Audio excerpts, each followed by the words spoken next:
नमस्कार मुंबई. आज माती वाचवा अखेर मुंबईमध्ये आलंय, तर चला हे घडवून आणूया. तुम्ही शहरात जा तुम्हाला तो भेटेल, तुम्ही गावात जा तुम्हाला तो भेटेल, तुम्ही खेड्यापाड्यात जा, तुम्ही रानावनात जा, तुम्ही डोंगर दऱ्यात जा, तो तुम्हाला भेटेल. पण तो कोण आहे?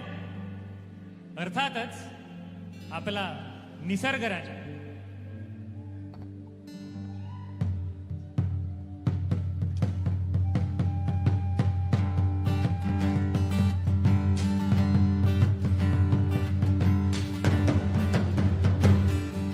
हे धनगराची मेंढर गा धनगराची मेंढर हो, हे मातीवानी काळ कुणी दुधावानी पांढर. चला सगळे एकत्र गाऊया. हे धनगराची मेंढर गा धनगराची मेंढर, हे मातीवानी काळ कुणी दुधावानी पांढर. हे धनगराची मेंढर गा धनगराची मेंढर, मातीवानी काळ कुणी दुधावानी पांढर. धनगराची मेंढर गा धनगराची मेंढर.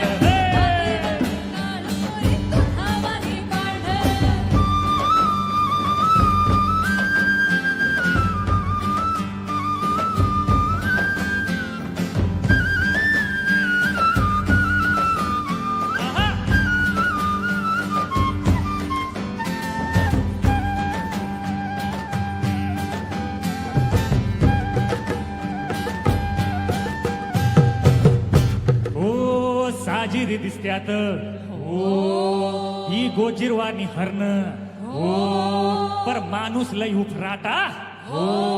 अरे काळ त्याच कर्ण, त्याची भूक लय मोठी, त्याची दानत लय खोटी. सुरी फिरतीय त्याच्या नरड्यावरती, सुरी फिरतीय त्याच्या नरड्यावरती. अन आईबाच्या चुका पायी बळी जातीले, आईबाच्या चुका पायी बळी जातीले. धनगराची मेंढर गा धनगराची मेंढर. हे मातीवानी काळ कुणी दुधावानी पांढर, हे धनगराची मेंढर गा धनगराची मेंढर.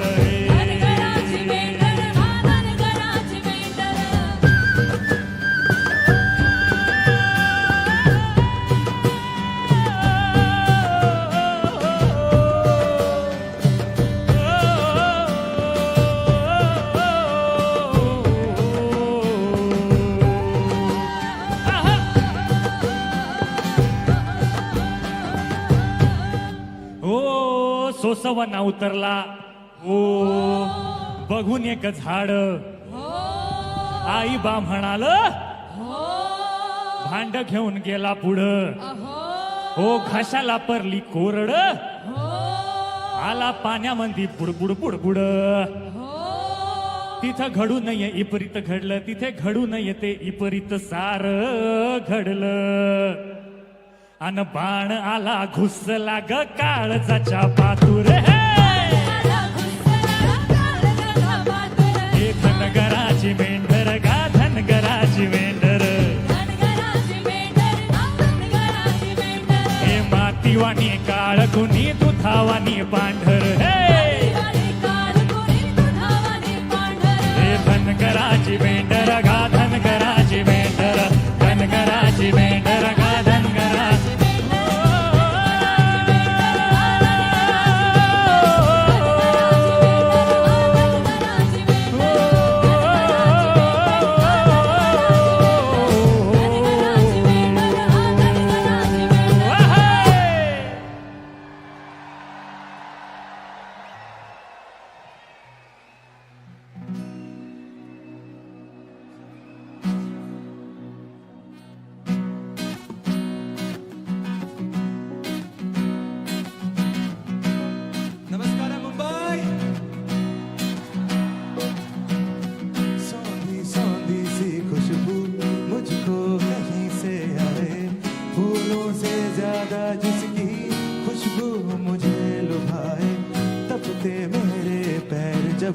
भीगी धरती पर आए। तन की क्या बात करूं मैं, मन भी शीतल बन जाए। हर कण मेरी काया का, हर कण मेरी काया का माटी ही माटी बोले। अखियां जो बंद करूं तो जानू मैं ही माटी हूँ रे। अरे सुन ले, अरे सुन ले, मैं भी माटी हूँ, तू भी माटी है। आजा आजा रे माटी का जश्न मनाए। मैं भी माटी हूँ, तू भी माटी है। आजा आजा रे माटी का जश्न मनाए। मैं भी माटी हूँ, तू भी माटी है। आजा आजा रे माटी का जश्न मनाए। मैं भी माटी हूँ, तू भी माटी है। आजा आजा रे माटी का जश्न मनाए।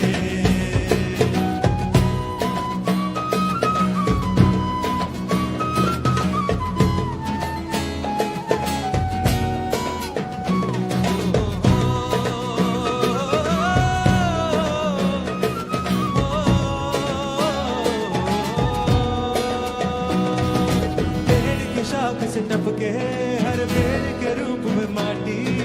रंग बिरंगी उड़ी रूप में माटी। सांस के महल मेरे इस फूल के रूप में माटी। जुबां को शहद बनाती ये मधुरानी है माटी। देखूं मैं हर एक जीवन,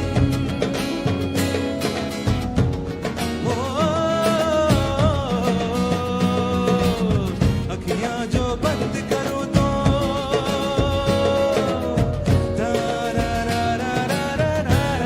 मैं जाऊं जाऊं जाऊं। मैं भी ये जानूं, मैं भी माटी हूँ, तू भी माटी है। आजा आजा रे माटी का जश्न मना ले। मैं भी माटी हूँ, तू भी माटी है। आजा आजा रे माटी का जश्न मनाए। मैं भी माटी हूँ, माटी माटी है। आजा आजा रे माटी का जश्न मनाए। माटी छूके रे मन भी नाचे रे। आजा आजा रे माटी का जश्न मनाए।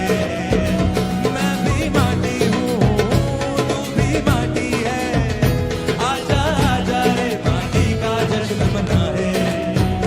मैं भी माटी हूँ, तू भी माटी है। आजा आजा रे माटी का जश्न मनाए।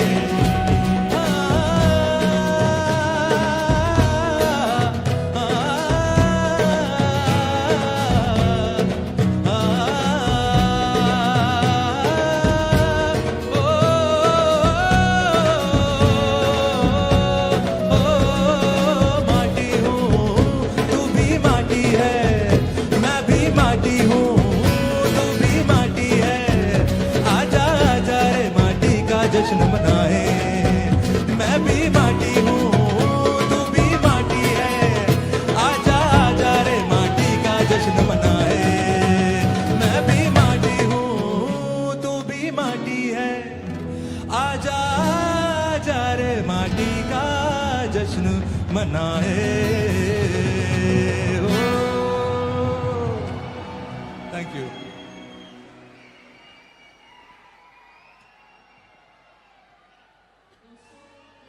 दोबारा से Sounds of Isha के लिए can we put our hands together? Come on. Thank you very much, Sons of Isha. You have put us in the absolutely right mood. This has to be the mood of the room this evening. Okay, now I have some very important announcements before we proceed with the program. Live translation Hindi और Marathi में हो रहे हैं. They are available for the event today. Please tune your mobile phone radios into 88 for Hindi. अगर आप इस programme को हिंदी में सुनना चाहेंगे tune into channel number 88. And if you would like to choose Marathi, then tune into 89. Once again, 88 for Hindi and 89 for Marathi. Now, in case you need any translation support, aapko koi bhi madad chahiye when it comes to translation, please, you're most welcome to the translation help desk. We will help you there. Okay, so everybody, say it with me. Your body, my body, everybody is. Let's try that once again, okay? See, together, it's about unity. हमारी आवाज भी जो है वो यूनाइसन में होनी चाहिए. एक बार फिर से. Your body, my body, everybody is. Now you are with me. So the Safe Soil movement, dosto, is everybody's call. And to take the Safe Soil movement forward with the generous contributions, as you can see evidently, we here are privileged to have our event sponsors, Geo Digital Life Reliance Industries Limited, and the entire Geo family who have gone completely out of their way. Can we please put our hands together, ladies and gentlemen, for their undying support. And we are also tremendously grateful to our national sponsor, PVR, along with our other partners, Cine Media Partner, UFO Movies, and Active.ai. Unke liye zordar taaliya. These are our partners making this happen right now. Okay. Sadhguru has been riding the motorcycle with all of us have been watching him with that swag, which is so unique to him. It's been almost 3 months now. He's, as we all have seen very recently, braving relentless storms of rain, sand, snow. Talk about the terrain, mountains, heat, scorching heat. Sadhguru has driven through all of it. A lone motorcyclist at the age of 65. You can keep clapping whenever you want to. Starting from London, crisscrossing through Europe and Central Asia, the Middle East, and now Bharat. He's here having more than 525 Safe Soil events across approximately 24,500 kilometers.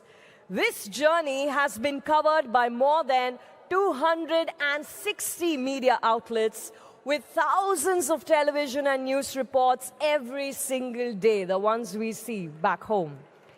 74 nations are on board the movement, and there has been active support from 2.5 billion people, including eminent soil and climate scientists.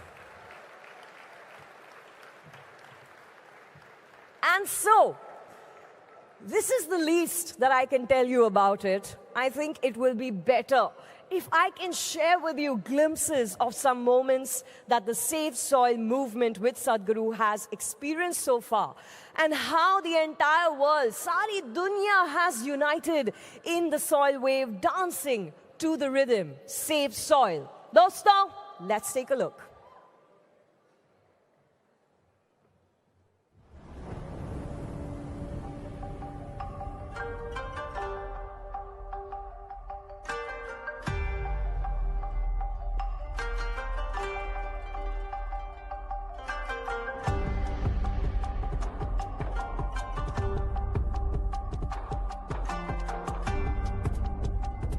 Sadhguru, you have the ability to change the world for the better. If you want to say, I love you to your child, you must just say Safe Soil, because it is a more committed way of saying I love you. It is not about the motorcycle, it's not about the journey, it's not about the song, it is about moving people on the planet. Make it happen, huh? Nobody spoke about soil like Sadhguru does.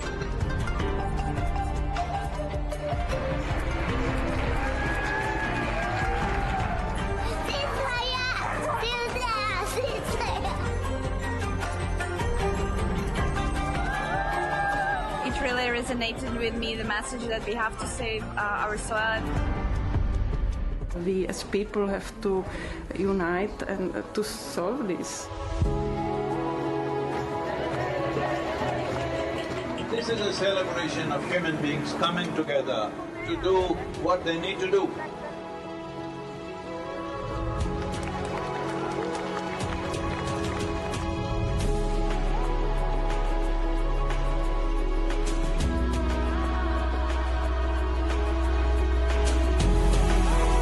Riding on to Italy.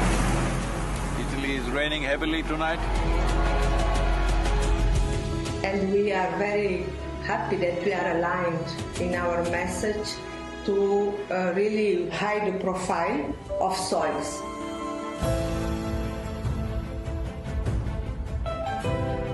I think it's a message of urgency, but it's also a message of hope. So I would really like to thank Sadhguru for his leadership. An MOU to be signed between Isha Foundation and 4,000 Initiative. We should all stand up and make the most impact we can to create a real change in the world. It's heartwarming to see everybody come together.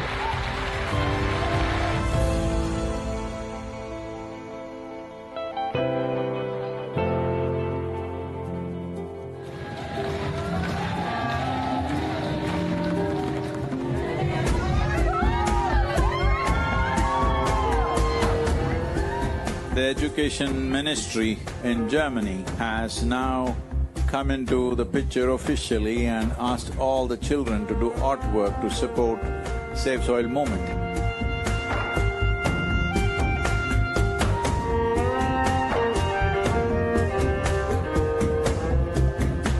The UNFAO said something which really deeply hurt me, is the soil that we are consuming right now belongs not even to these little children, belongs to the unborn child. This is an expression of our love and responsibility for our own lives and the future lives. I love the message that he sent and how he broadened it, that it's everybody's responsibility.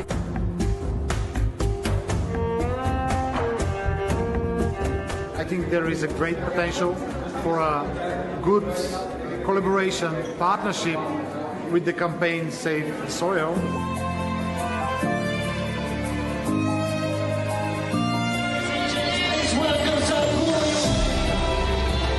Sadhguru reminded me that I have a voice.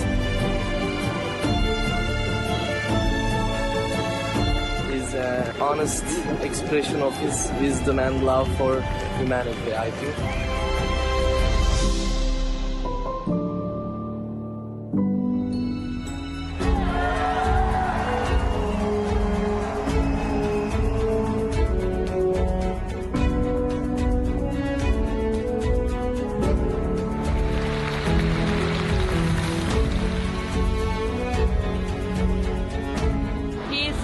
From God, for the people, for the earth, for the soil.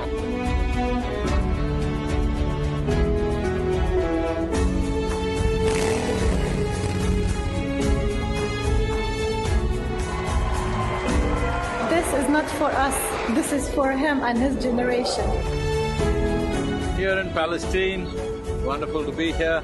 I salute you and I respect your initiative. When it comes to agriculture, when it comes to soil, when it comes to soil ecology, our national borders mean nothing because microorganisms operate as a global system.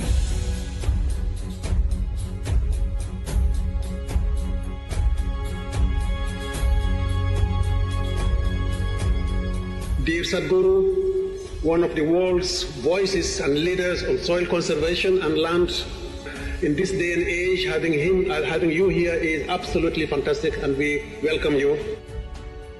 Implementation has to happen on the land, and land is not managed by scientists, land is managed by farmers. So it's extremely important. It must be a single point agenda, incentive-based agenda. If inspiration, incentives and disincentives after a certain period of time is the way forward. This is my appeal to every one of you, because I don't want this COP15 to end as one more convention with more paper and more paper. This must end with concrete action, and action in such a way that it's implementable. We know how much, you had to do to get here. You left so many things you were doing with it, but you honored the country, you honored the people of this country. Thanks. And on behalf of the head of state, it's my pleasure. I want to thank you very much.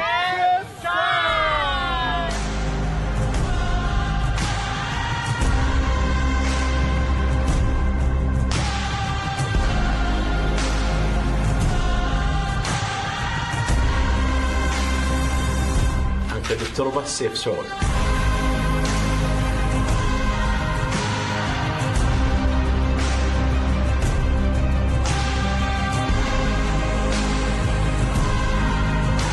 The most important thing of what I have learned from him is that the most important thing is to live in harmony and peace within yourself.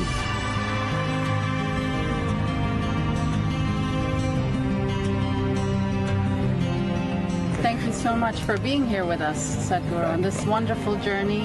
The UAE is partnering with you on safe soil, such an important cause.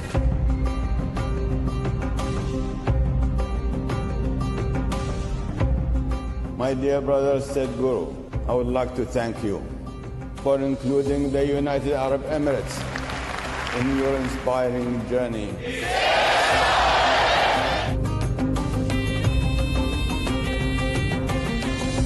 I had a meeting with Sadhguru Ji somewhere in December, I believe. And the net outcome of that whole thing is that I have earmarked funds to make good of the eco deficit of that particular year.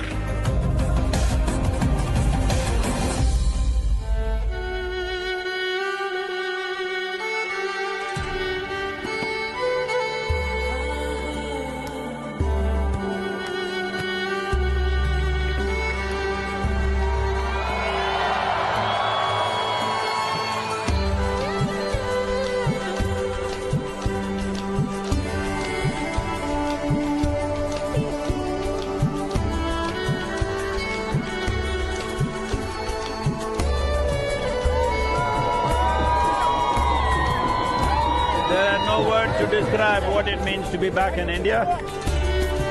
It's a very proud moment to have amidst us the savior of the soil.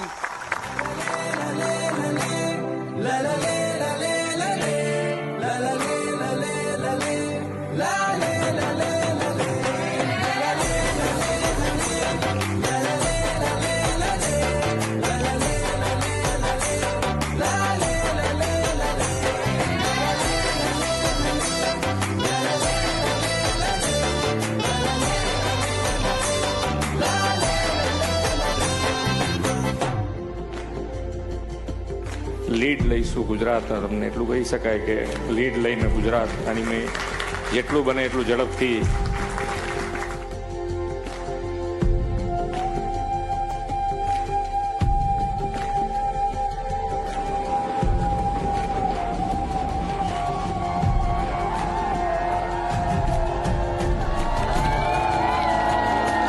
You are in Gujarat since 2 days. हमारा गुजरात कैसा लगा आपको? People are cool, but the weather is hot. Will you promise me in the next 100 years' time, we'll make the weather also cool for future generations?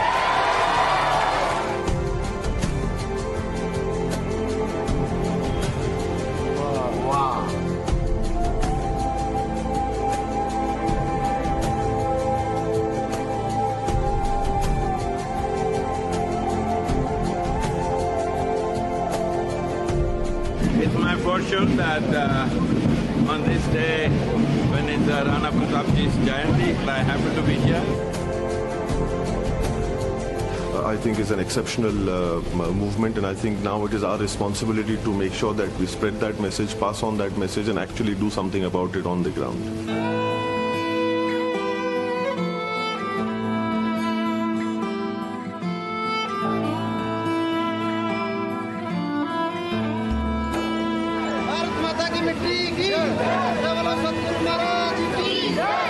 Save soil we must for unity, okay?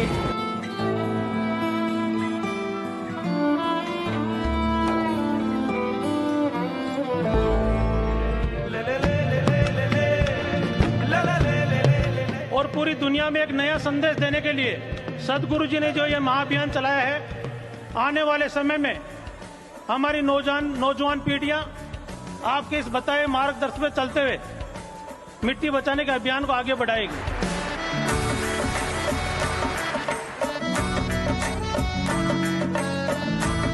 क्या आपकी आवाज और आशीर्वाद मेरे साथ है क्या?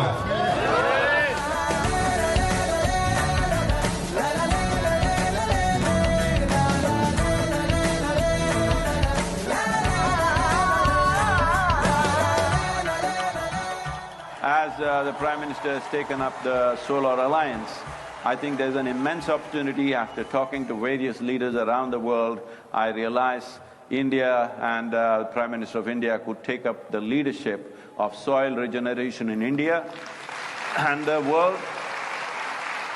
सदगुरु जी ने जो लंबी यानी मेहनत वाली यात्रा है, बाइक पे, वैसे उनका बचपन से शौक रहा है ये, लेकिन फिर भी काम बड़ा कठिन होता है। सदगुरु जी ने यात्रा की, अपने आप में बहुत बड़ा काम किया है और मुझे पक्का विश्वास है कि दुनिया को मिट्टी के प्रति स्नेह तो पैदा हुआ ही होगा, लेकिन भारत की मिट्टी की ताकत का भी परिचय मिला होगा।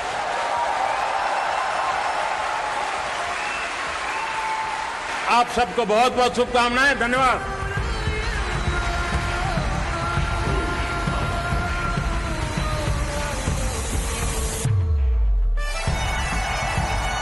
As a capital city, you have a more important responsibility than anybody else.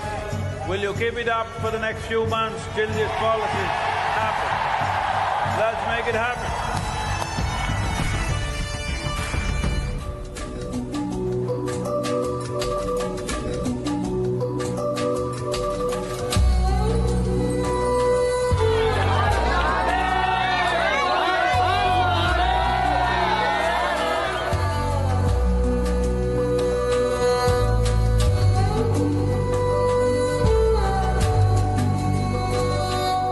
For reverse और सेफ सॉइल, ये दोनों अभियान उत्तर प्रदेश के लिए तो अत्यंत महत्वपूर्ण और प्रेरणादायी हो सकते हैं और मुझे लगता है उत्तर प्रदेश की 25 करोड़ जनता इस पूरे अभियान के साथ जुड़ेगी, इसमें कोई संदेह रहना भी नहीं चाहिए।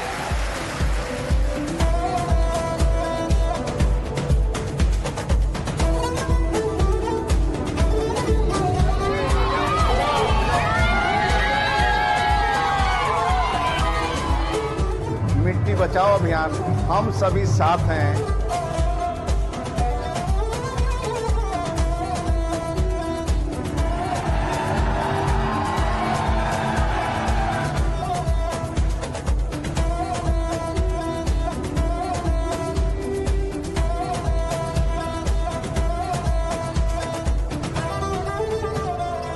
मैं आपको मध्य प्रदेश की तरफ से, मध्य प्रदेश के 8.5 करोड़ जनता की तरफ से, मध्य प्रदेश सरकार की तरफ से मैं ये वचन देता हूं कि मिट्टी बचाओ अभियान में आपके पीछे हम कदम से कदम और कंधे से कंधा मिलाकर साथ चलेंगे।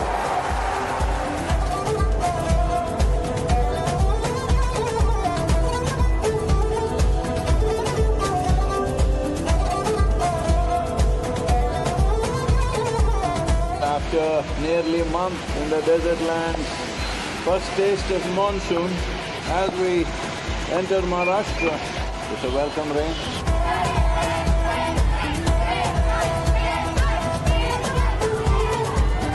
(25,406 kilometers to Nashik. Right now my motorcycle is raining that.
My dear friends, we have amongst us the lone rider, the one that has single-handedly taken up the cause of Save Soil.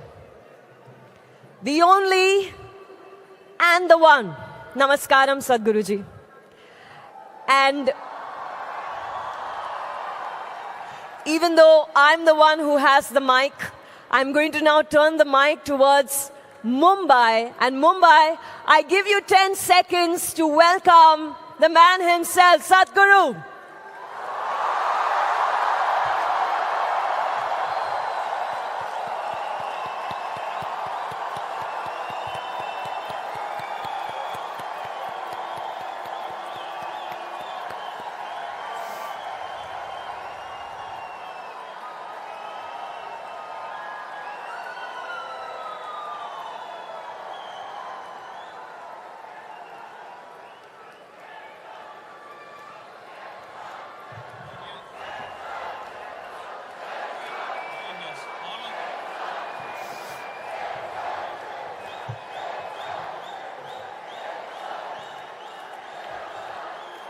Sadhguru started his solo motorcycle journey from London on 21st March, which has taken him across 27 countries from Europe to Central Asia to the Middle East, and now our beloved Bharat, he will be covering 30,000 kilometers within 100 days. He addressed the United Nations Convention to Combat Desertification COP15 conference at Ivory Coast, as well as the World Economic Forum at Davos, Switzerland. He has participated in over 525 Save Soil events. The United Kingdom, Netherlands, Germany, Czech Republic, Austria, Slovenia, Italy, France, Belgium, Serbia, Slovakia, Bulgaria, Romania, Turkey, Georgia, Azerbaijan, Jordan, Israel, Palestine, Ivory Coast, Saudi Arabia, Bahrain, the United Arab Emirates, and Oman all have hosted Save Soil events. In India, after Gujarat, Rajasthan, Delhi, Uttar Pradesh, Madhya Pradesh, and yesterday Maharashtra's first event, we all witnessed it online in Nasik. Today, we have reached, Sadhguru has reached Amchi, Mumbai to spread environmental awareness. And the message, saving soil, is necessary to maintain life on our planet. Help us, join us to spread this message on social channels. Use hashtag Save Soil and tag us at Conscious Planet. And also, like I told you earlier, share about what's happening in this room online. Let's post our experiences. And it's my privilege and pleasure to, on behalf of everybody here, to welcome our dynamic young leader who has infused new energy into Maharashtra's governance. As Maharashtra's Minister for Tourism and Environment, he has spearheaded many new initiatives to improve the ecology of our state. We warmly welcome Shri Aditya Thackeray ji. Namaskaram. Thank you so much for taking the time out and honoring us with your presence. Thank you. Thank you very much. And now, ladies and gentlemen, it is my pleasure to welcome on stage. Wow, this is, we all know her in a specific way, but today her introduction becomes really elaborate and has a completely new significance. She's India's most popular but loved actresses. She's an environmentalist and one of the most eminent voices supporting Save Soil. She is also one of the biggest and most passionate supporters of the Kaveri Calling movement and has single-handedly supported plantation of close to 1 lakh trees, everybody, in the Kaveri Basin, and she continues to do so. Above all, she has mobilized millions of people, like all of us, to care and contribute for the environment. Please welcome. And in fact, I must say, I'd like to recognize a very special person who, through her donations, has planted 97,667 trees for Kaveri Calling. Ladies and gentlemen, What do I call her? I have so many words for her, but we all know her as the Queen of Smiles. Please welcome on stage Juhi Chawla ji.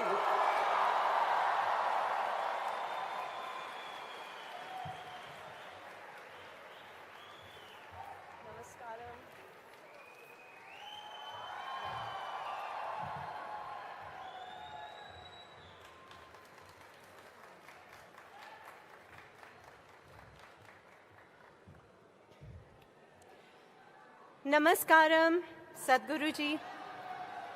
Namaskaram, Honorable Minister for Environment and Tourism, Aditya Thackeray ji. आपसे हमें बहुत उम्मीदें हैं. And I can see our lovely friends, Shaina NC, as Anuradha ji here in the audience. We have Moni Roy, the lovely actress Moni, and many others from our film industry, and a very big namaskaram to all of you as well, all the lovely audience right up to the back. Very, very good evening. So after that electric performance of Michelle, you're going to have me lecturing you. Please bear with this. Normally when there's a gathering, of course, I haven't seen such a large gathering, and I must say I'm very happy to see this fabulous turnout, Sadhguruji. It really shows there's a lot of people out there who do care. So one round of applause just for the audience, because this is a fabulous turnout. So normally in a gathering, when I speak about environment, I like to start with this line. This question actually, that who is it that you love the most in this world? Who is it that you love the most in this world? अभी आज तो आप लोग थोड़ा मुझसे दूर है, तो मैं आपसे क्वेश्चन नहीं कर सकती हूँ, तो आपके लिए मैं ही उत्तर दे देती हूँ.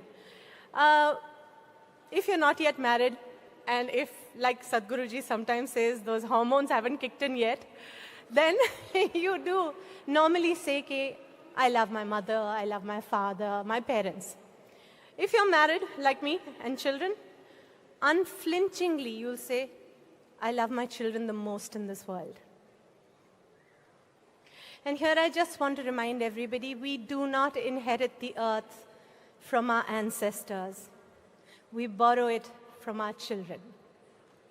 And sadly, until we pollute the last river, poison the last bit of air, and cut down that last tree, do we realize that our children cannot eat money. The alarming rate at which all of us are today using, abusing, and polluting the earth, we are hurtling towards an imminent disaster. And here for one few seconds, I just want you to pause and think about what that could be like.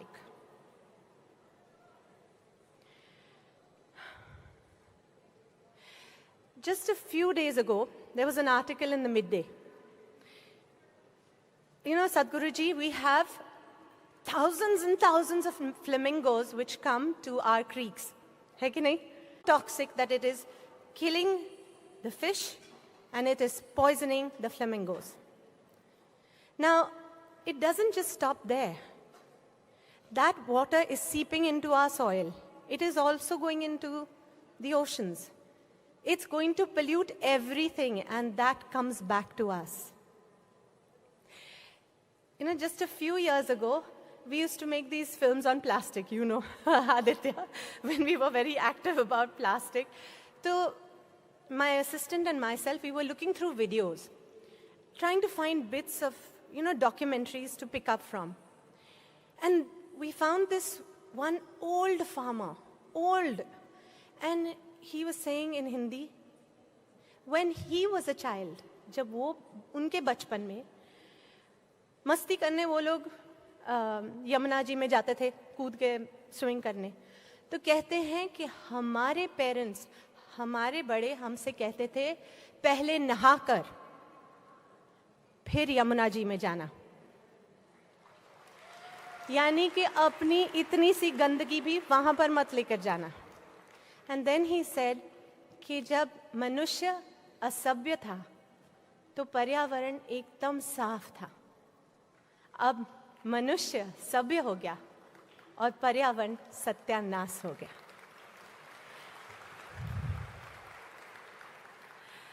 Earlier this year, Isha Foundation invited me to come and see the farms. I had been helping Kaveri calling, as she mentioned, and it's been wonderful. So while I would ask people to sponsor trees, and I would also sponsor them, some of them would just say, "Yaar, kar to rahe hain, magar ped lag kahan rahe hain?" I said, "Lag rahe hain, kahin to lag rahe hain." So when Isha Foundation asked me to come and visit those farms, I went very willingly because I wanted to see also for myself. And first of all, I want to say that the volunteers did such a wonderful job of arranging that whole visit for me. It was beautiful. And the farm that I visited, one of the farms, and then there the farmers spoke to me, I spoke to them. It was a revelation. How agroforestry has changed the fortunes of those farmers. And this farm that I went to, the first one, there a young lady, she has studied engineering, and she was now taking over from her father. So,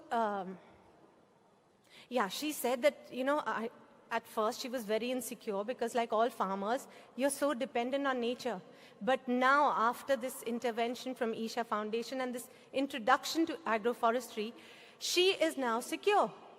So at that moment, I didn't understand what she said exactly. After I looked through her farm, understood what it was, and I went back home, I realized, oh my gosh, she had more wealth standing on her land than I have in my bank today. And I was so excited to come to Isha Ashram straight after that and meet Sadhguruji and say, "Sadhguruji, this is a movement, please, which needs to spread all across India. It is so, so good for the farmers, so good for the soil, and so good for the economy." At that time, when I was at the ashram, I had the good fortune. Sadhguruji invited me to have breakfast with him and Radhe. And I could see that at that time, people had mentioned to me that the Save Soil movement is going to be happening and there's a journey being planned, but I couldn't understand it. It's like, what's going on? And at the office of Sadhguruji, there were calls flying thick and fast between heads of states and Sadhguruji. Something was going on. At that time, in conversation with Sadhguruji, at one point, he was talking about Save Soil and the journey, and he looked at me straight and he said, I don't know if I'm going to come back from this. Sadhguruji, do you remember you said this to me? You said, "I don't know if I'm going to come back from this." And I was baffled. Because it's like, Sadhguruji is saying something like this, what happened? I mean, is this what it is? I mean, what is this? And then, as the months have passed and we have seen your journey, and we have seen how perilous it was, and how you have traveled all those 30,000 kilometers through rain, through heat, through snow, through rugged mountains, through traffic, and attended events. And there has been not a day of rest. Apparently, he has traveled through nights riding on his bike to make it in time for events. Nothing ever got postponed or cancelled.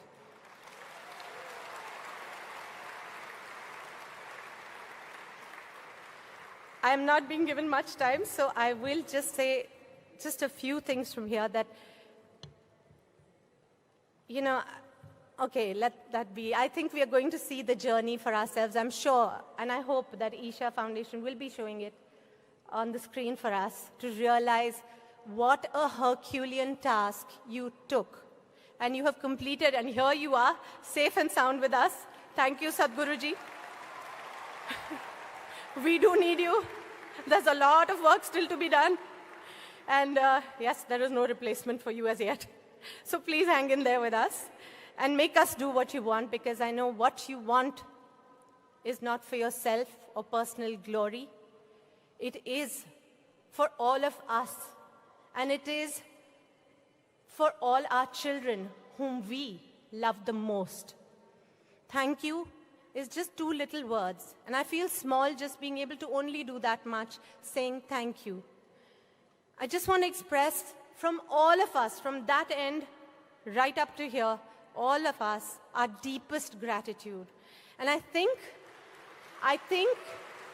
words, like I said, are not enough. Let us all get on our feet and give Sadhguruji and all the volunteers of Isha Foundation a standing ovation for what they have done.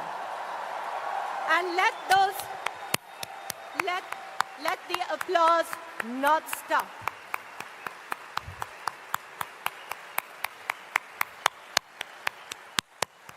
Thank you, Sadhguruji. Thank you very, very much.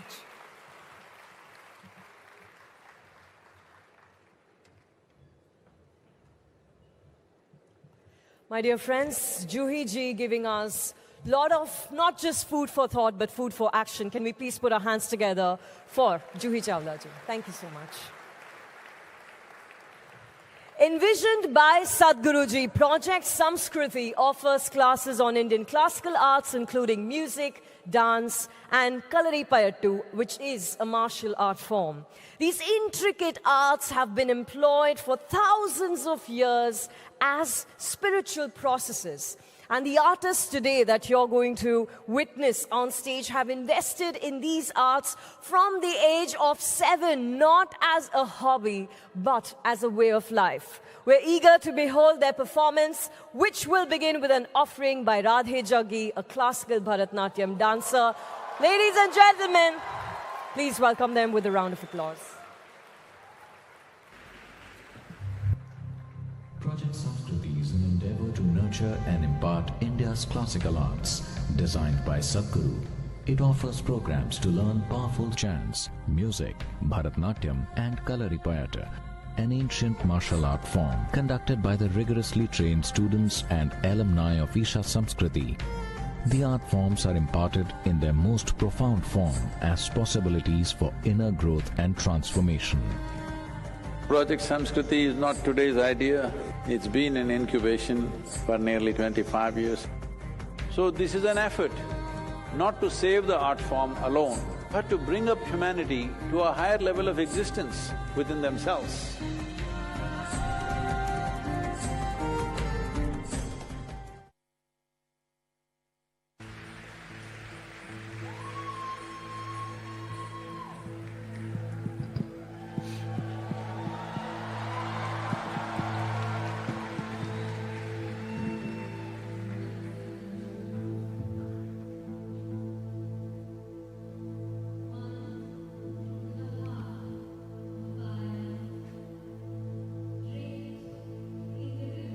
Oceans, with hair of open sky and a body, the ground that we walk upon. Mother Earth, our source and sustenance. Time is ticking away.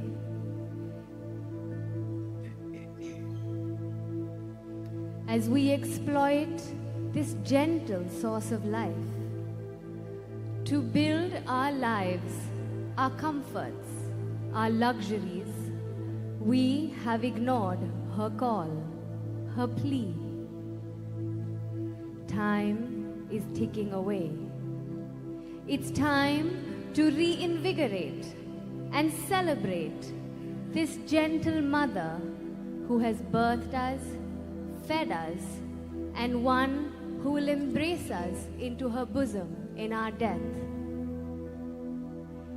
O Mother, in celebration of your grandeur, in concern for your well-being, and in love with all that you are, we dance in tune to your rhythm, as we are just a part of you.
beneath my feet, your soil.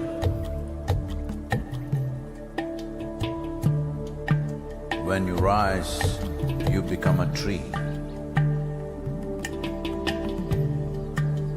Again, you fall as a leaf. Who are you?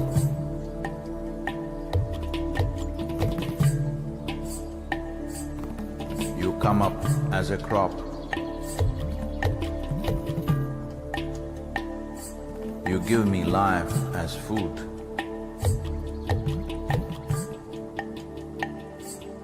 Whether I am alive or dead, you are the only refuge. Who are you? You come as water. You come as milk. You come as honey. Who are you? If I eat, it is soil. If I breathe, it is soil. If I die, it is soil. Oh, my mother, who are you?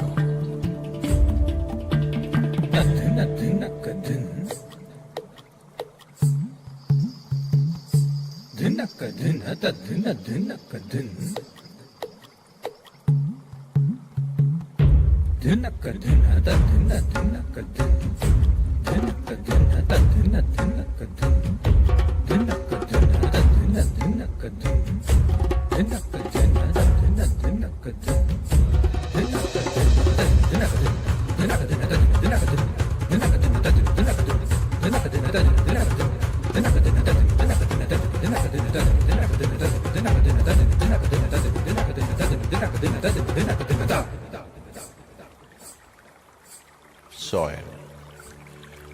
In the root, there is a stalk. In the stalk, there is branch. In the branch, leaves, bud, flower and fruit, all rooted in soil. That is not our making. The soil, the very soul of all life, shall neither perish nor is created, but in a constant turnaround. A tree and a termite hill, the rough hide of an elephant and the fine silk of the spider, the beasts that you kill and the people that you love, all a recycle of soil, soil and soil.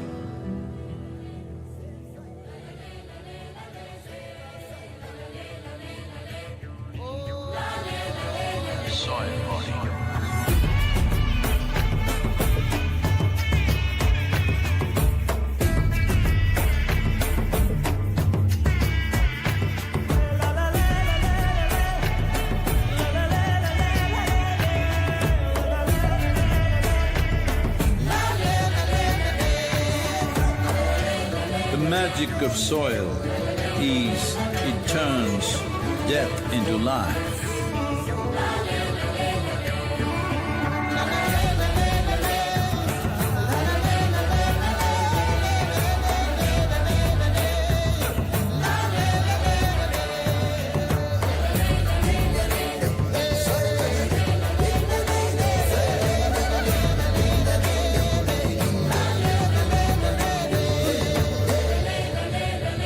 Depleted soils will not quench the fire of hunger.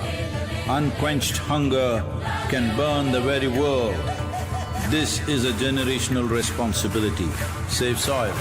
Let's make it happen.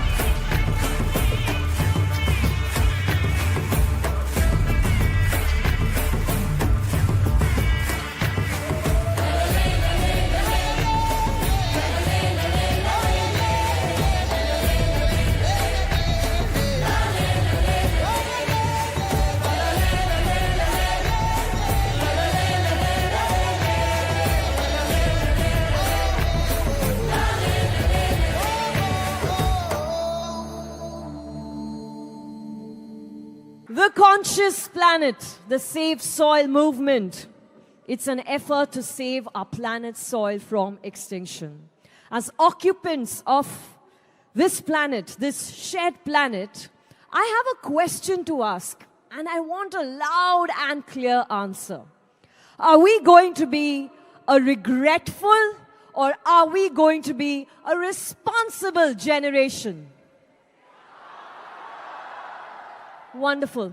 Thank you very much. Here's presenting to you a video that explains the science behind Save Soil. Let's take a look. We are talking about climate change, carbon emissions, and global warming and various other aspects,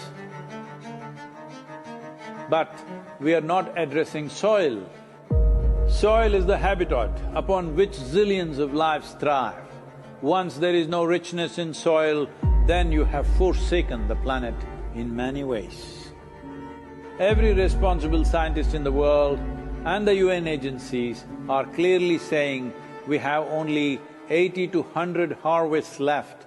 That means approximately 45 to 50 years of agricultural soil left on the planet. By 2045, we will be producing 40% less food than what we are producing right now, and our populations will be 9.3 billion people. The food shortages that could manifest in the next 25 years, the consequences of that is unimaginable. Civil wars will unfold across the world once there is food shortage. What we are facing now is soil extinction. Why is soil becoming extinct? Where is it going away? What is happening to our soil? We must understand, if you add organic content to sand, sand will turn into soil. If you remove all organic content from the soil, soil will become sand. In normal agricultural soil, the minimum organic content should be between 3 to 6%. The most minimum is 3%. At least this minimum to keep the soil alive, to keep the soil as living soil is a must. Agricultural soils across the world, the depletion is so heavy.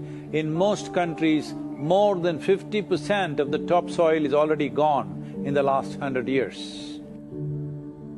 The nutrient levels have dropped significantly. The level of micronutrients you would get from your food in early 20th century to what you are getting from the same food now has dropped 90%. If you ate one orange in 1920s, what you got from it, now in 2020, if you have to get the same, you will have to eat 8 oranges.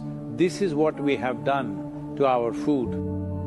Soil is the biggest ecosystem on the planet, and so few people know anything about it. 1 teaspoon of healthy soil probably contains more microbes than there are people on Earth. The microbial life in the first 12 to 15 inches of topsoil is the basis of our existence. It is this magic beneath our feet which has produced the life that we are. This first 12 to 15 inches of soil is the basis of life for 87% of life on this planet, including you and me. We have to begin to recognize that what we call our soil, Mother Earth, is a living organism. Open soils, ripped open by plowing, open to sunlight, is the basis of destruction of microbial life. So the focus should be on agriculture, the focus should be on seeing that land is under shade as much as possible, some kind of shade, grasses, herbs, bushes, trees. Conscious Planet is launching Save Soil movement to bring about a policy change to regenerate soil. As a part of this, I'm 65 and I'm riding 30,000 kilometers, a lone motorcycle journey, 30,000 kilometers across 24 nations to activate support from the citizenry to assure the governments long-term investments will be appreciated. So it's extremely important that soil regeneration is enshrined in the policy of every government on the planet. We must change the narrative on the planet that soil is a wealth, a legacy we have received from previous generations, and we have to pass it on as living soil for future generations. We are in a cusp of time. If you do the right things now, in the next 15 to 25 years, we can significantly turn this situation around and regenerate the soil. But if we allow this to progress like this for another 30 to 40 years, after 40 years if we attempt this, then it could take 150 to 200 years because that much loss of biodiversity would have happened. From 21st of March for 100 days, the whole world, every human being on the planet should talk soil. So we must hear the word soil, save soil everywhere to see that the narrative on the planet changes towards the most vital aspect of our life, the soil. Each one of you should reach as many people as you can to make this happen. Many global leaders and influencers are already participating in the movement. Be a part of this and let us make it happen.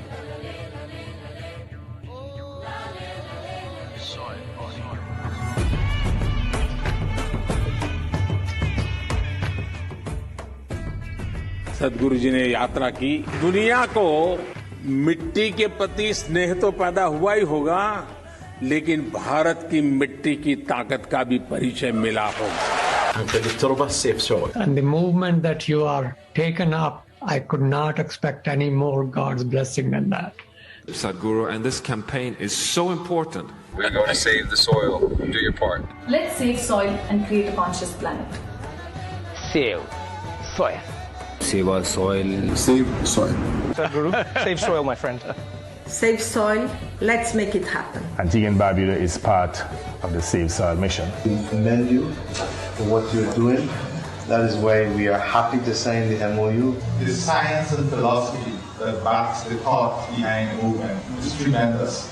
We'll welcome you in Hyderabad and please show us the right direction towards policy. Save soil, let's make it happen. It is time to save the soil. Save soil, let's make it happen.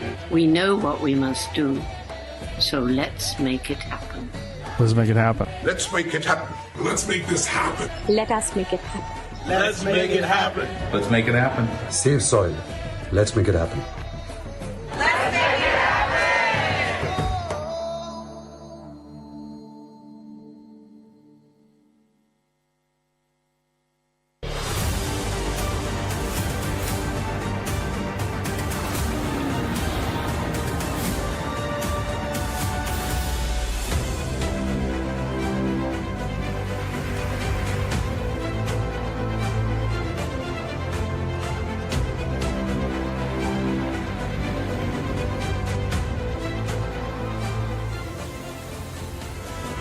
Sadhguru, thank you for what you're doing. Dear Sadhguru, one of the world's voices and leaders on soil conservation. وأبدا بالنسبة لنا في رابطة العالم الإسلامي For the Muslim World League, we are completely ready to help you.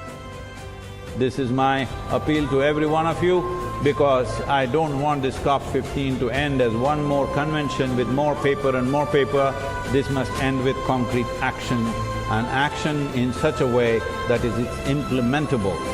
It is implementable and we will see a distinct change in the coming few years.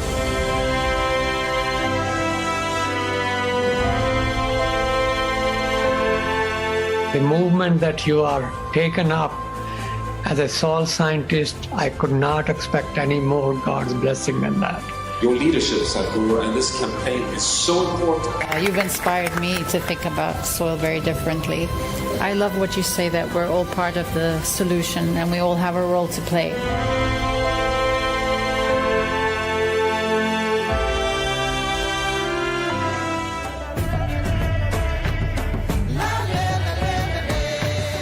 I request all of you to come together and join the Conscious Planet movement to save soil. So this is a perfect confluence of how we see things and the importance of the soil. Save the soil. Our soil needs nourishment. Save soil. Let us make it happen. We really welcome the Save Soil movements. Save soil, let's make it happen. I salute you, your energy and your dedication, and my full support of what is needed from the Palestinian side. You honor the people of this country. I want to thank you very much.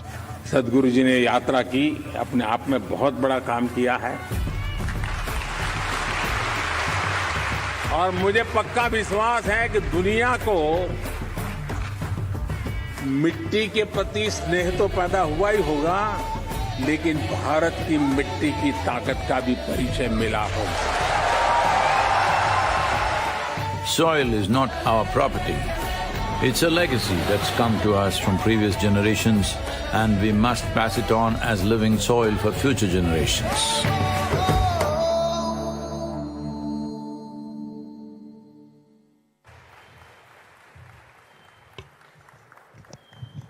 This truly is the final call for saving the soil. And I want you to hold on to that thought while it's my absolute privilege and pleasure to welcome to the stage, to address us all, Honorable Minister for Tourism and Environment, Government of Maharashtra, Shri Aditya Thackeray ji.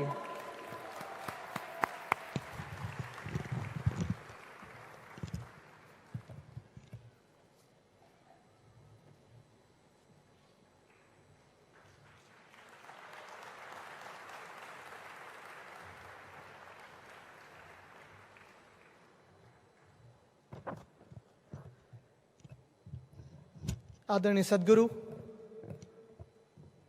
Isha परिवार, मी आपल्या सर्वांचं महाराष्ट्रामध्ये आणि मुंबईमध्ये स्वागत करत आहे.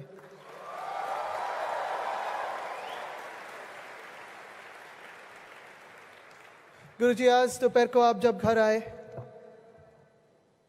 तो ऐसा लगा कि कोई रॉकस्टार घर आ रहा है,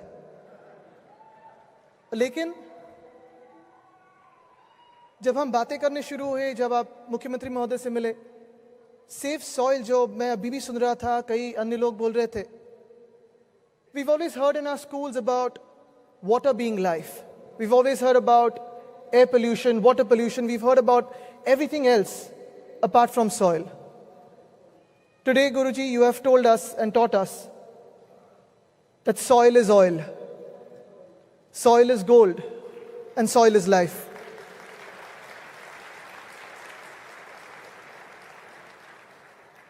In your 100 days journey, spanning over about 30,000 kilometers, every place that you've gone, you've seen various climatic conditions. You've seen various people, various heads of state, various people who follow you, who revere you. But I think what is most important today is you are speaking about something that is not just relevant to the past, to the future, to us, but to life as we understand it. I was just thinking, while watching the videos, while hearing you talk and on the screen today, and of course through the songs, and I'm sure that, the Meet brothers here, even you felt the pressure, thank you for performing, लेकिन आपको भी pressure feel हो रहा होगा कि Rockstar के सामने कैसे perform करे. मुझे एक advantage था जब आपने मुझे बुलाया कि मैं मास्क पहन रहा था, तो मेरी आवाज़ शायद आपकी आवाज़ लग रही थी. लेकिन आज मैं यही सोच रहा था कि हम जब देखते रहते हैं, दुनिया में खोजते रहते हैं, अन्य सारे प्लैनेट्स पे जाते हैं और खोजते हैं कि यहाँ पानी है कि नहीं, लाइफ है कि नहीं, मुझे लगता है थोड़ा भी परसेप्शन चेंज करना चाहिए, थोड़ा हमारा फोकस चेंज करना चाहिए. यही ढूंढना चाहिए कि मार्स हो, वीनस हो, मून हो, वहाँ पानी तो शायद हो सकता है, लेकिन सॉइल है कि नहीं. जिस जगह में सॉइल मिल जाएगी, वहाँ में लाइफ मिल जाएगा, वहाँ जीव मिल जाएगा. कभी कभी ऐसे होता है कि हम इंटरनेट पे ढूंढते रहते हैं, बोलते रहते हैं, कभी कभी यूट्यूब पे देखते रहते हैं. गुरुजी, हम आपकी वीडियोस और महाशिवरात्रि के वीडियोस काफी सालों से देखते आए हैं.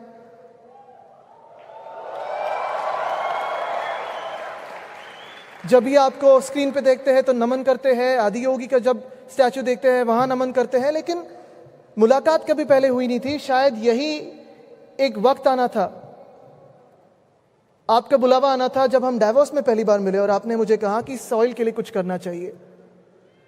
अगर ऐसे देखें तो जूही जी ने भी कहा है कि हम सारे लोग जो है, जब तक हम लास्ट रिवर को पोल्यूट नहीं करते, जब लास्ट पेड़ को नहीं काटते, आखिरी पेड़ को नहीं काटते, हम सोचेंगे कि तभी हम सोचेंगे कि पैसे को हम खा नहीं सकते. और ये सही है. कभी कभी ऐसे बोला जाता है कि पॉलिटिशियंस पैसे को खा जा सकते, लेकिन पॉलिटिशियंस भी पैसा नहीं खा सकते.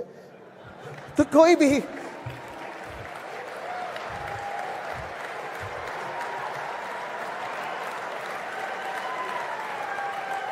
तो कोई भी ये ना सोचे कि हम जो भी हमें सॉइल देती है, हमारी मिट्टी जो देती है, वो छोड़ के कुछ और कहीं खा सकते हैं। लेकिन गुरुजी, जब आपका बुलावा आया, हमने जब आपसे मुलाकात की डावोस में, वो कांग्रेशनल सेंटर में, और तभी आपने मुझसे कहा कि जून 12 को मैं आ रहा हूँ, मुंबई आ रहा हूँ, तो हमने कहा कि स्वागत तो करना ही आपका।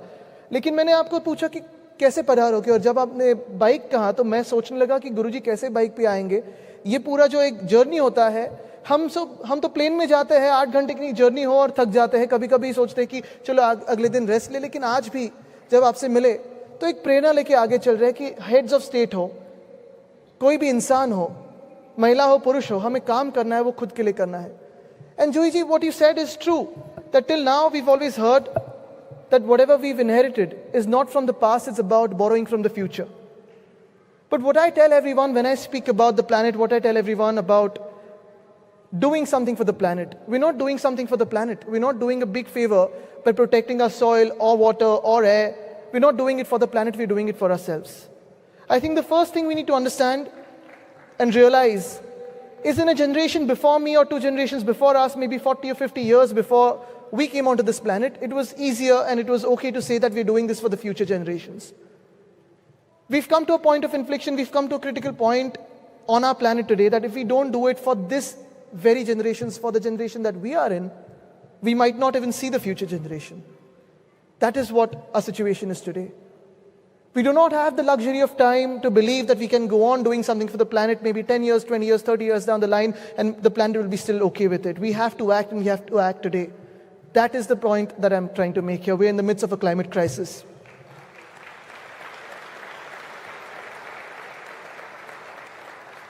The other thing, of course, is we believe that we are doing a big favor on the biodiversity. We are doing a big favor on the plants, the trees, the animals, the birds, mammals, all of the nature around us by doing something, by planting a tree, or we're doing a big favor on someone else or planet that we're doing something for our planet and for our nature.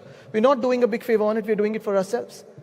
If you remember a small story that we've always heard about in our school textbooks, we've always known as basic science, is billions of years ago, before we came onto the planet, there was another species that existed on this planet, way stronger than us.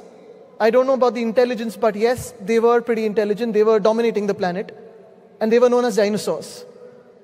No one thought that there would be a planet without them. No one thought that there could be life more stronger than them.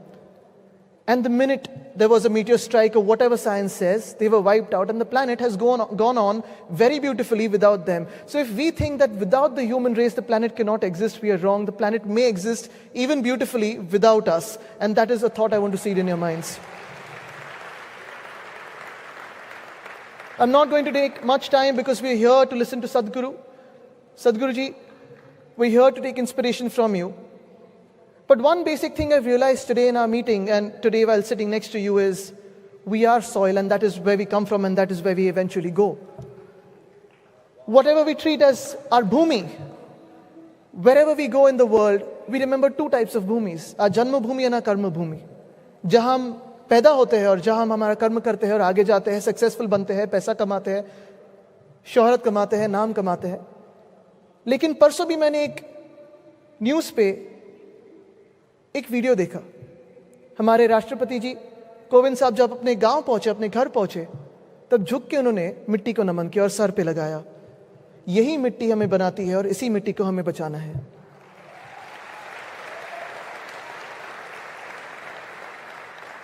तो हम दुनिया में कहीं भी हो, कहीं भी हो, कितनी भी दौलत, शोहरत, नाम कमाए, कितनी भी सक्सेस पाए, हमें जाना तो उसी मिट्टी में है. तो उस मिट्टी का कितना ख्याल रखते हैं, मुझे आज ये कहना है कि यही हमारी सोच है और इसे हमें आगे लेके जाना है.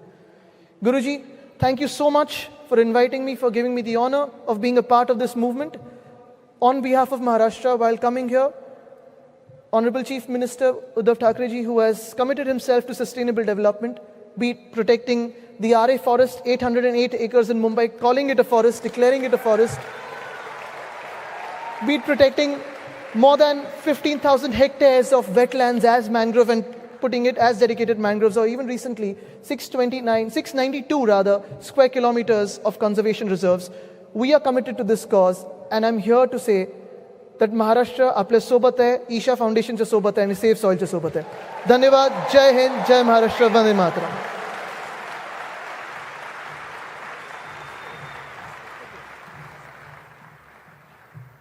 Shri Aditya Thackeray ji, thank you so much for joining us as being the voice of urgency for Safe Soil. Thank you very much.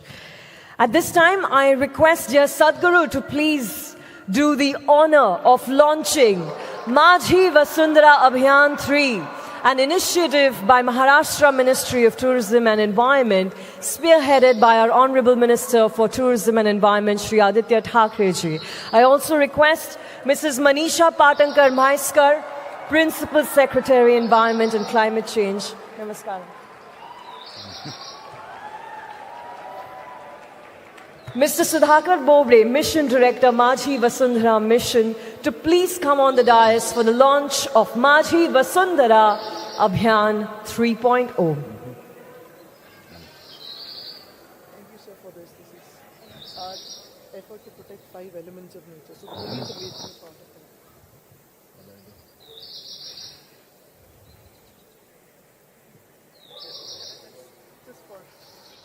I like the any button thing.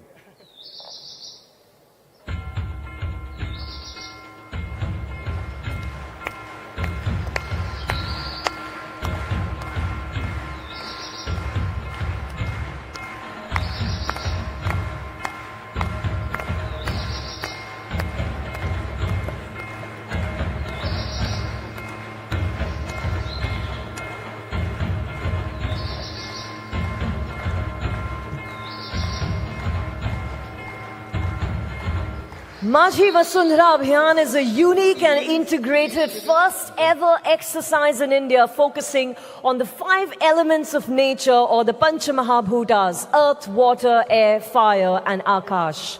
It is structured to focus on 3 important pillars of climate action: carbon sequestration, reducing greenhouse gas emissions and promoting green lifestyle among citizens. Thank you very much for doing the honors. Thank you very much.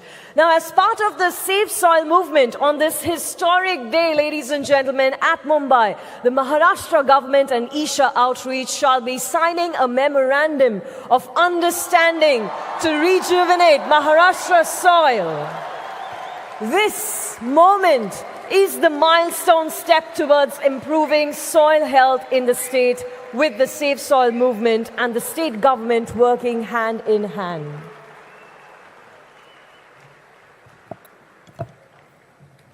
Thank you very much to our guests. Thank you so much for doing the honors.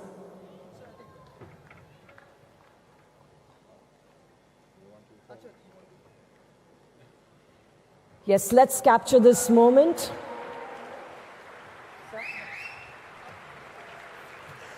Mumbai, come on, a resounding applause for a historic moment. Now is the time to save soil, and this is the beginning. Everybody, raise your placards up there.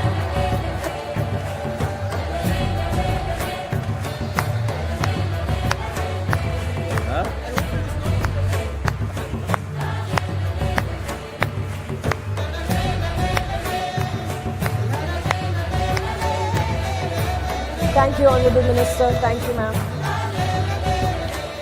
Sadhguru ji, over to you.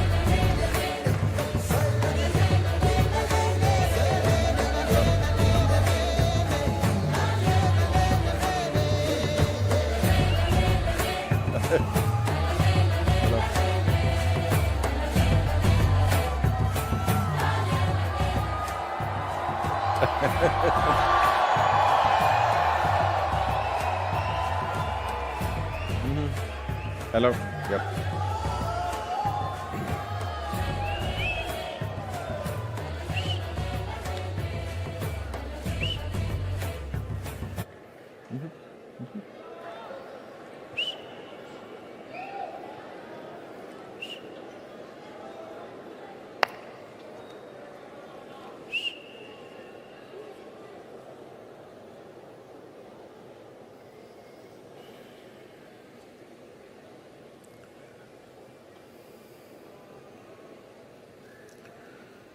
Kalo n janati tava jananam Kalo n janati tava samapanam Drushto maya tava mahakaraha Yogeshwara Kala Kala Yogeshwara Kala Kala.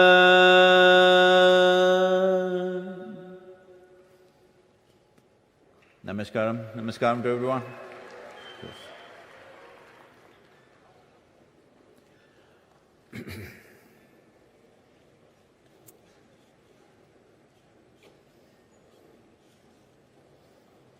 You want me to talk about soil or you?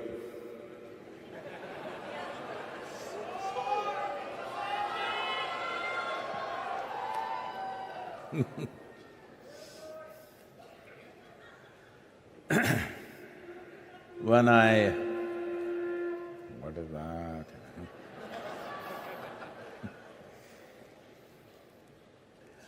You know, in the last 2.5 years,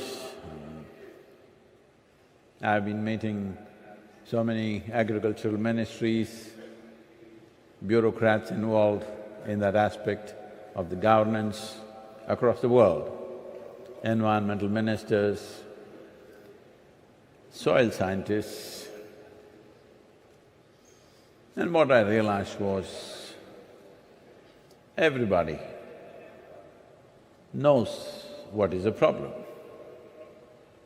I'm talking about people who hold responsible positions in that aspect of life.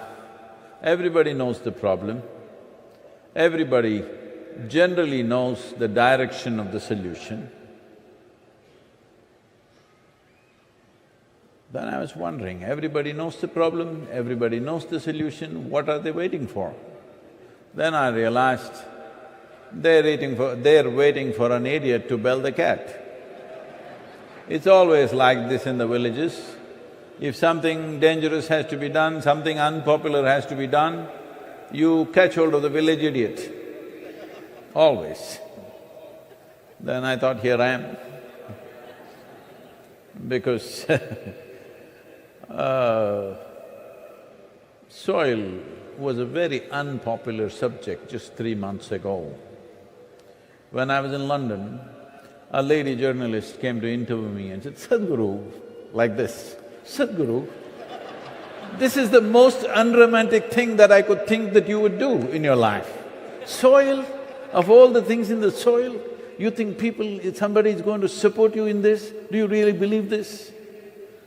I said, it's not about whether somebody is going to support me or not. It needs to be done. Whether people have that much sense or not, this is a test.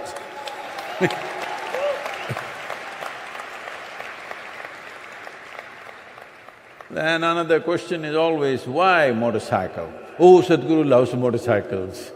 No, I must tell you this, I started riding when I was 12 and rode on till about 27, 28 years of age. After that, 32 years, I never got on a motorcycle, never even thought of one, because my work kept me busy. It's only during Rally for Rivers when I was in Bangalore, because in that area, that region, people know about my riding in the past. For about 4.5 years, I literally lived on a motorcycle at that time. They said, Sadhguru, you must ride. I thought, after 32 years, am I going to ride once again? I was saying, do I need to really ride? What's the point of this? They brought a motorcycle and said, you must ride. I sat on it and I realized I've not lost a day. So since then I've been traveling only on motorcycles everywhere, both in India and outside, because also this pandemic came and everybody said you must keep social distance. I thought the best way is to ride fast on a motorcycle, lot of social distance. And 2.5 years since the pandemic broke out, probably I'm one of the few that even the damn virus has not shown any interest in me, never got me. So, there are many aspects to life which we are ignoring in serious ways, for which there is a price, already we are paying the price. Pandemic is one of them.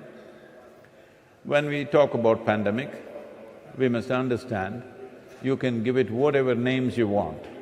Essentially, it's a respiratory tract infection. You don't need an expert virologist.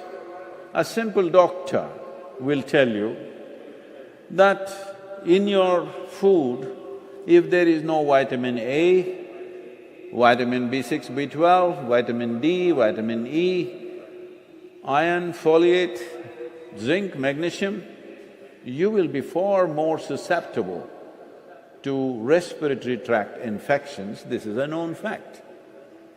Today, these micronutrients, in most countries it's not been measured, so we don't know exactly what's happened. But in United States, in 1 century, from the beginning of 20th century today, the drop in micronutrients in vegetables and fruits is 90%, 90. And you see, one of the most affluent nations, worst hit by the pandemic. One important aspect is lack of nourishment in the food that you eat. You may be eating good food, you may be eating expensive food, but is it strong? Is a question mark, big question mark. Is it strong enough to make this life a strong life? When I say strong, I'm not talking about only do you have pumped up muscles or not. Life has to have its strength. The life process is strong within you. Well, suddenly in the last 2-3 years, everybody is talking about it. What is happening in your gut is more important than what's happening in your brain. If you have ever been to an Ayurvedic doctor or a Siddha Vaidya or even come to a yoga program, if you complain about anything, if you have any kind of problem, even psychological problems, first thing is, we will purge you, because a clean colon and health are so directly related. But the problem is, it has to go through $1 billion research process. Everybody has to live. Only then it becomes real. Like somebody was telling me,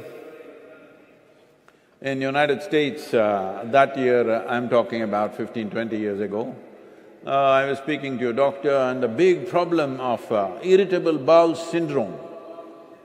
I said, what is it? You got irritation in the wrong place. I said, I'll solve this. This $12 billion you're spending on some research and something else, you give half of it to me, I will solve it for you with a simple suggestion, and it'll be over. I'm saying, things that we have known forever, unfortunately, we are piece by piece rediscovering it. It has to come from a prestigious university, otherwise it's not true. Why am I talking about this now? Because in the month of January, COP26 happened. I don't know if Aditya also went there. So, 2 weeks, the whole world assembles to discuss climate change, global warming and whatnot. And everybody has a role and all kinds of activists on the street screaming, and inside people talking endlessly for 2 weeks. And the head of that organization which runs this convention, I meet and ask, what happened in COP? Great Sadhguru, but on paper. These are his words. I said, why are you saying this? Really, Sadhguru, very successful, but just on paper. I said, what's the point? Paper is also one of the problems. More paper and more paper, what is the point? I met at least 4 to 5 environment ministers representing different nations, every one of them telling me, 2 weeks we were there, we did not hear the word soil. Why is it? Because if you knock on oil industry, it spills dollars. If you spill an automobile industry, it'll spill money. If you try to knock on the farmer, you will get beaten up. So nobody wants to talk about soil because there is no money in it. Do you get it?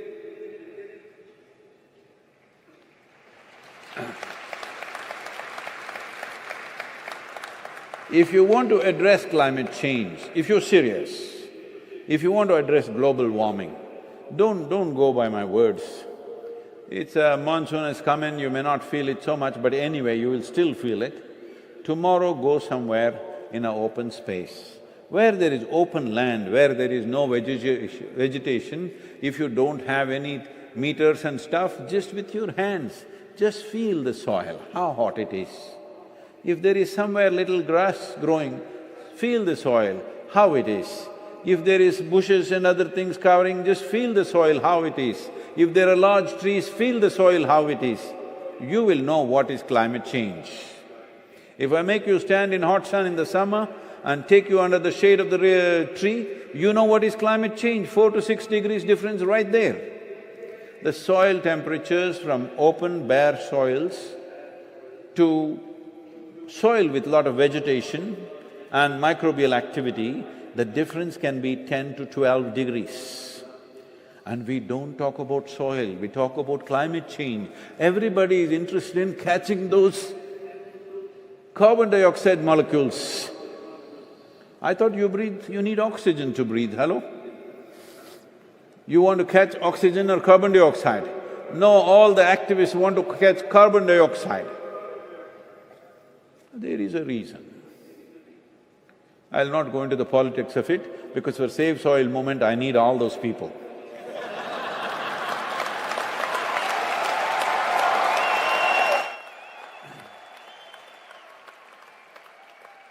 Every life, everything that you have ever seen as life, let me explain to you what are the lives you could have seen. You could have seen a tiny worm, a little larger worm, a tiny insect, a larger insect. You've seen a bird eating those insects, and plants and trees, animals, little ones, tiny little ones and big ones like an elephant, and human beings. This is all the… and fish and other stuff. This is all the life you have seen. Hello? Have you seen any other life? This is all the life you have seen.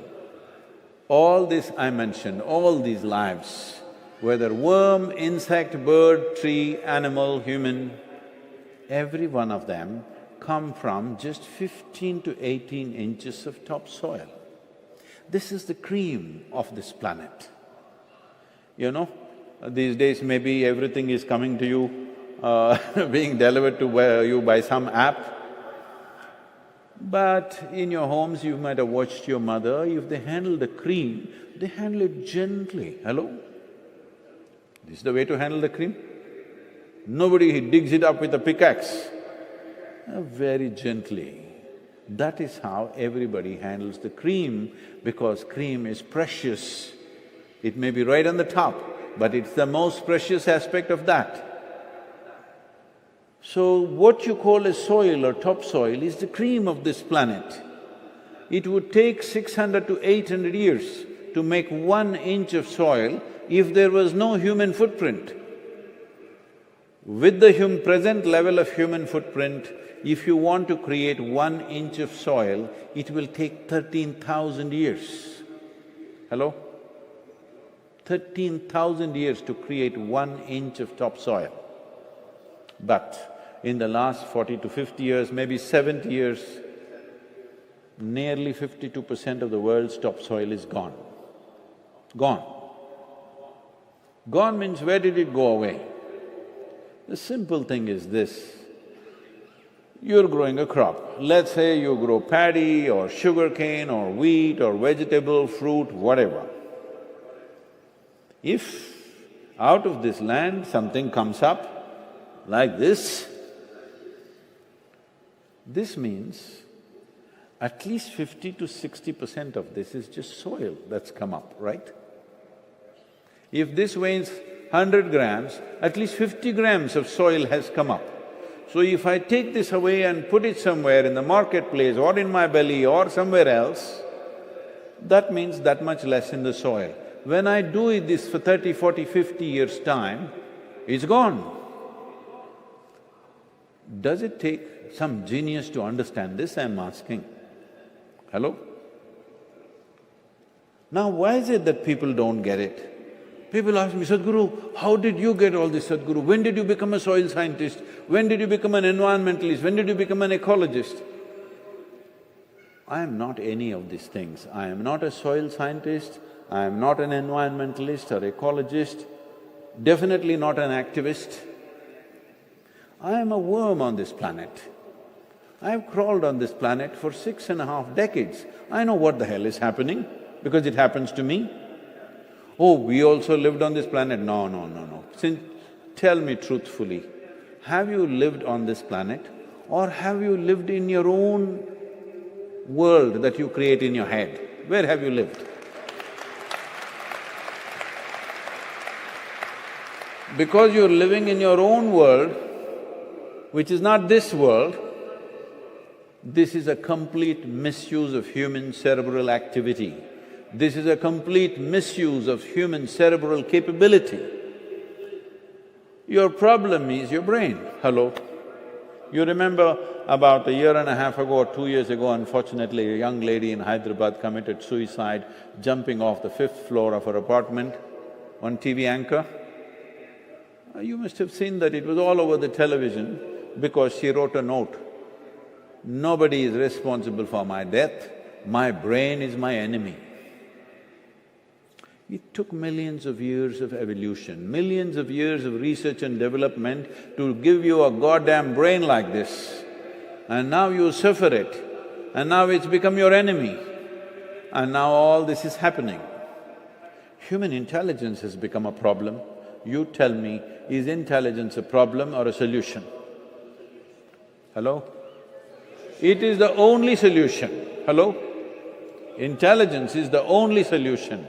But unfortunately, right now, intelligence has become the biggest problem because if you had the brain of an earthworm, you would be very peaceful and spiritual also. Because so-called spiritual leaders in the country are going about saying peace of mind is the ultimate goal of life. Yeah, such people will only rest in peace.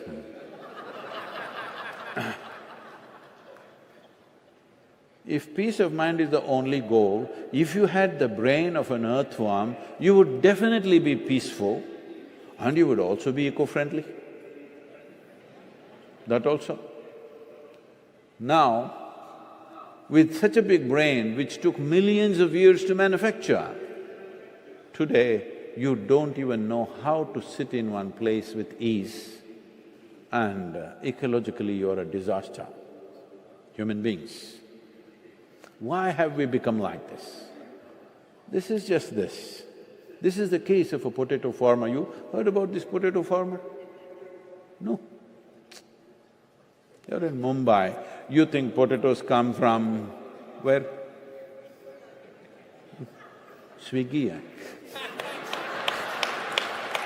because they have never seen anything other than fried potato.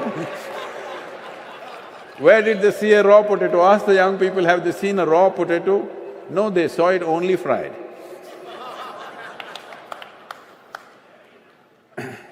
So there was a potato farm. Shall I tell you a story now? See, you need a certain attitude to get the story right.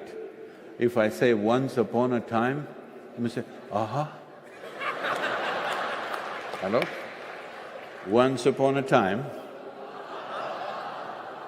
Don't do the same thing for every sentence, okay? Appropriate noises. Once upon a time, there was a potato farmer.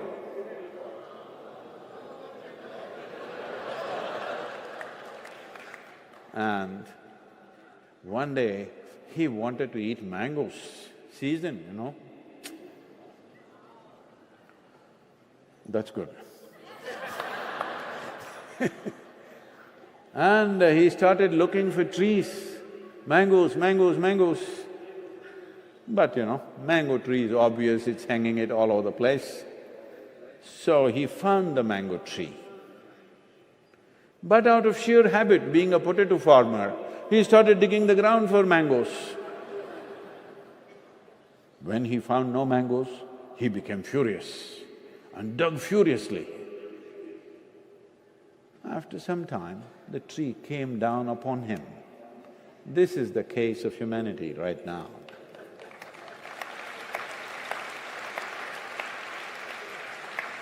All this has happened not because there is some evil force sitting somewhere wanting to destroy this planet. There is no one person or one force or one organization wanting to destroy this planet. There is no such evil force anywhere. It's just you and me in pursuit of happiness and well-being. Hello? Yes or no? It is just you and me in pursuit of our happiness and well-being that we are digging the planet through and through. Have you ever been happy? You can tell me, it's okay, once in a way, you can tell me. You've been happy. You've been unhappy?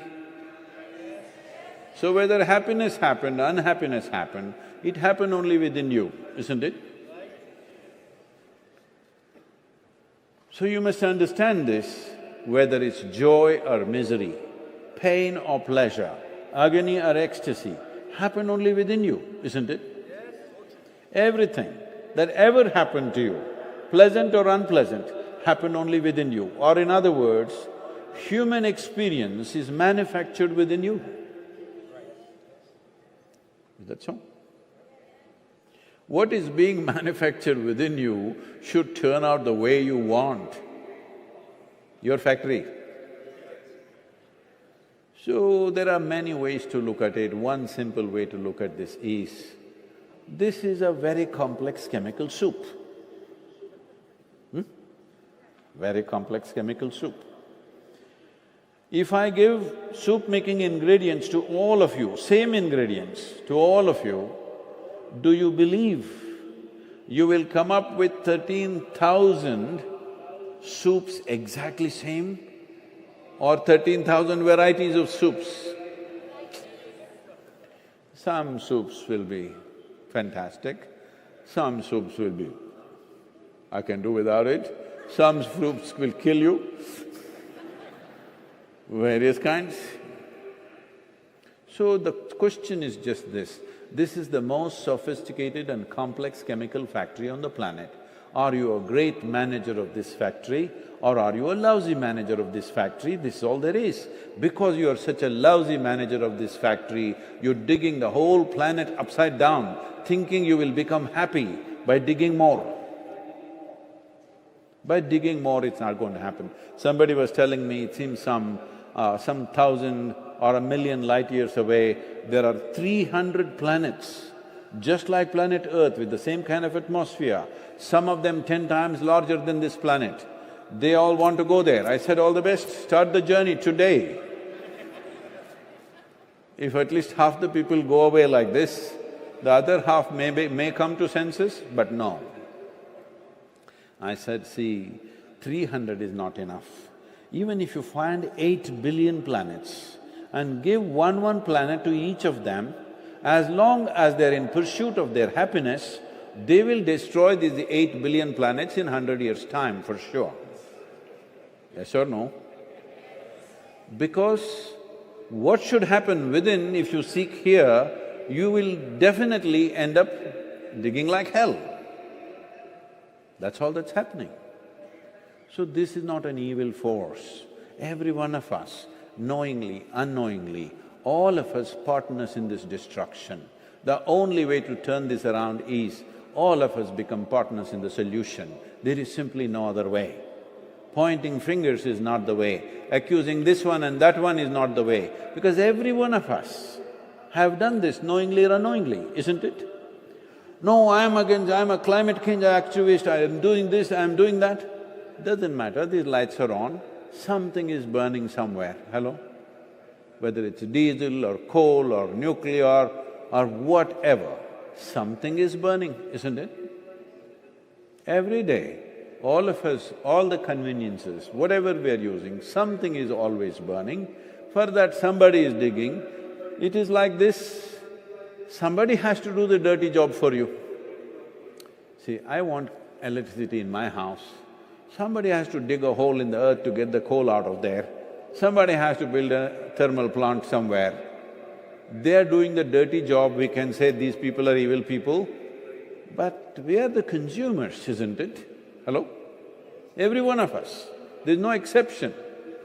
Whichever way you are living, one way or the other, we are consuming. So, this is not about blame game, this is not about being angry with somebody, this is not being about resentful about what somebody else has done, this is not an agitation, this is not a protest.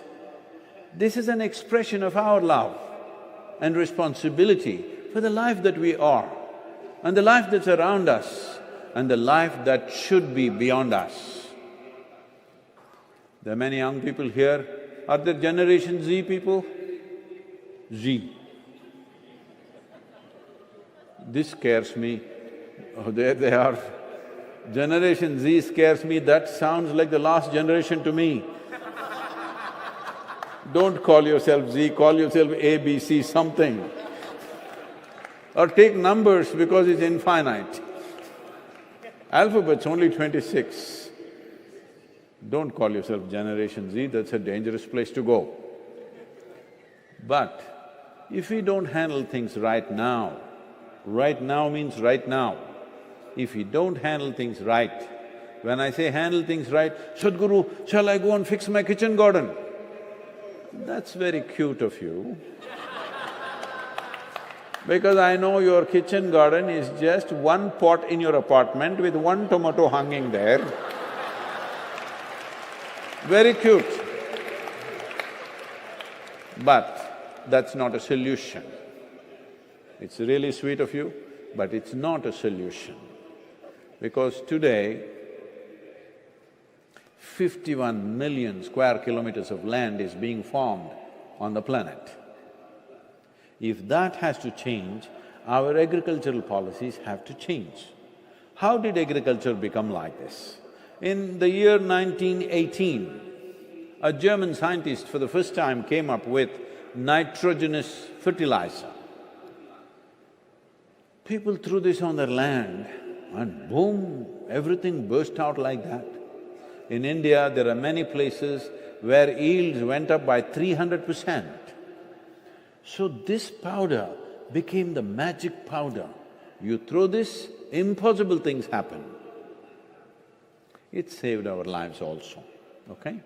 It saved us from famines, it has saved our lives. Many of us are alive today because of this magic powder. So don't talk against it, there is some other way to do it. So fertilizers we started using, yields started going up. We call this the green revolution in this country, because this green revolution was unleashed when still the hangover of terrible famines was ruling our minds. In 1942, a famine in India took 3.2 million people. 3.2 million people dying in 4 months' time, the most terrible death. I'm sorry. Because famine doesn't just kill you like that. It's not like a war. Somebody shoots you in the head or blow you to bits. That's not how it works. This is slow fade. Slowly, 3 to 4 months, gradually people die. It's the worst way to die for a human being. And people do terrible things. As hunger takes over, people do terrible things. There are any number of recorded events across the world where parents have chopped off the limbs of their children and eaten the limbs to survive because they didn't want to kill the children. Imagine, suppose you or me had to do such a thing, and then your child grows up without 2 arms, how do you live with this? I'm saying we should never again drive humanity in the direction of a famine, ever, because this is the worst possible thing that you can do to human beings. But this year, already now, because of Ukraine war, already 2 African nations have gone into famine. All predictions are saying in the next 4 months' time, 4 to 6 months' time, 350,000 children can die in these 2 countries. But World Food Program, which spent $9 billion last year distributing food, this year they're asking for $15 billion. 2023, they want $22 billion. They already predicted at least 6 nations will go into severe famine in 2022. We always think it happens somewhere else. But wherever it happens, there is something called humanity within us which responds. Unless we close it, lock it up and throw away the key, as many people seem to have done, otherwise, when you lock up your humanity, it is not only gets locked up for somebody else far away, it gets locked up even for you. Even you shall not experience your own humanity. That's the problem. If I lock up my humanity towards you, I don't want to feel even human towards you because I hate you or I this or that or whatever. The problem with this is, even I shall not experience my own humanity. That is a serious problem. So, we are unfolding a world like this, where it is expected by 2032 to 2035, 3.5 billion people will be water-stressed. Water stress is not new to our country. I'm not against movies and stuff, don't think I'm saying something against it, but I did not see too many movies later, at least the not made in Mumbai and made in South India kind of movies, I did not see much. But very early on when I saw, I remember from those old movies, always these ladies will carrying a water pot and swinging, of course, I don't want to do that on stage. And she will sing a song, she will fall in love, romance will happen, because she's carrying an empty pot always. It is also nicely decorated, but in the village, the woman who carries that pot is carrying 18 to 20 kilograms on her head. If you see her, she'll be shaking like this, unable to bear that weight. And she walks a mile or 2 miles or 3 miles to get this pot of water for her family. There is nothing romantic about it. She never sang a song, nor did she swing around, nothing like that happened. It's a terrible thing that a woman has to walk 2 miles or 3 miles to get 1 pot of water. She can't carry 25 and come home. To carry 1 pot of water, she has to walk 2 to 3 miles. This is water stress. That means there's no potable water anywhere around. Today, governments are making special efforts to pipe water to every home, whatever, but there are issues behind that you can pipe water for some time, after some time there will be serious issues with that, because pipe doesn't produce water. Hello? Pipe doesn't produce water, pipe only delivers water. There has to be good water somewhere. Where is the water in a country like this? We have 4% of the world's land and 17.6% of the world's population. This is Bharat. If you make all these people very conscious, very capable, very focused and disciplined, if that's possible to do, then this could be a miracle. 1.3 billion people, a focused, competent lot, boom. But if they're unfocused, undisciplined, unskilled, it's the biggest disaster unfolding. But whatever you want to do with them, whether they're skilled or unskilled, they have to drink water, eat food and breathe air. That right everybody has. Hello? Only skilled people shall we give them oxygen and don't give anything to me? No, everybody needs that. So where is the water? See, this is something it took me a lot to explain during Rally for Rivers. Why I'm saying this is, it doesn't matter, I spoke to journalists for 1 hour, 1.5 hours interview. In the end they wrote, Sadhguru wants river linking. I said, river linking is murder of the rivers. Why will I talk about river linking? You're talking about river linking because they've done it in Europe, because they've done it in United States of America. What you don't understand is those rivers are glacier-fed rivers, ice melting and flowing as rivers. In India, only 4% of river water is glacier-fed, 96% is monsoon, just coming. It never comes too soon.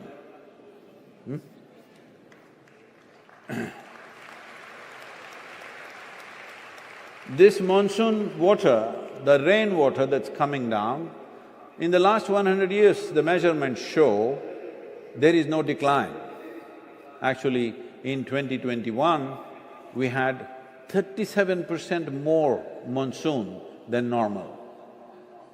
So there is no decline in the volume of water coming down. The spread has come down a little bit. The monsoons in 60s and 50s and 60s used to be anywhere between 85 to 115 days.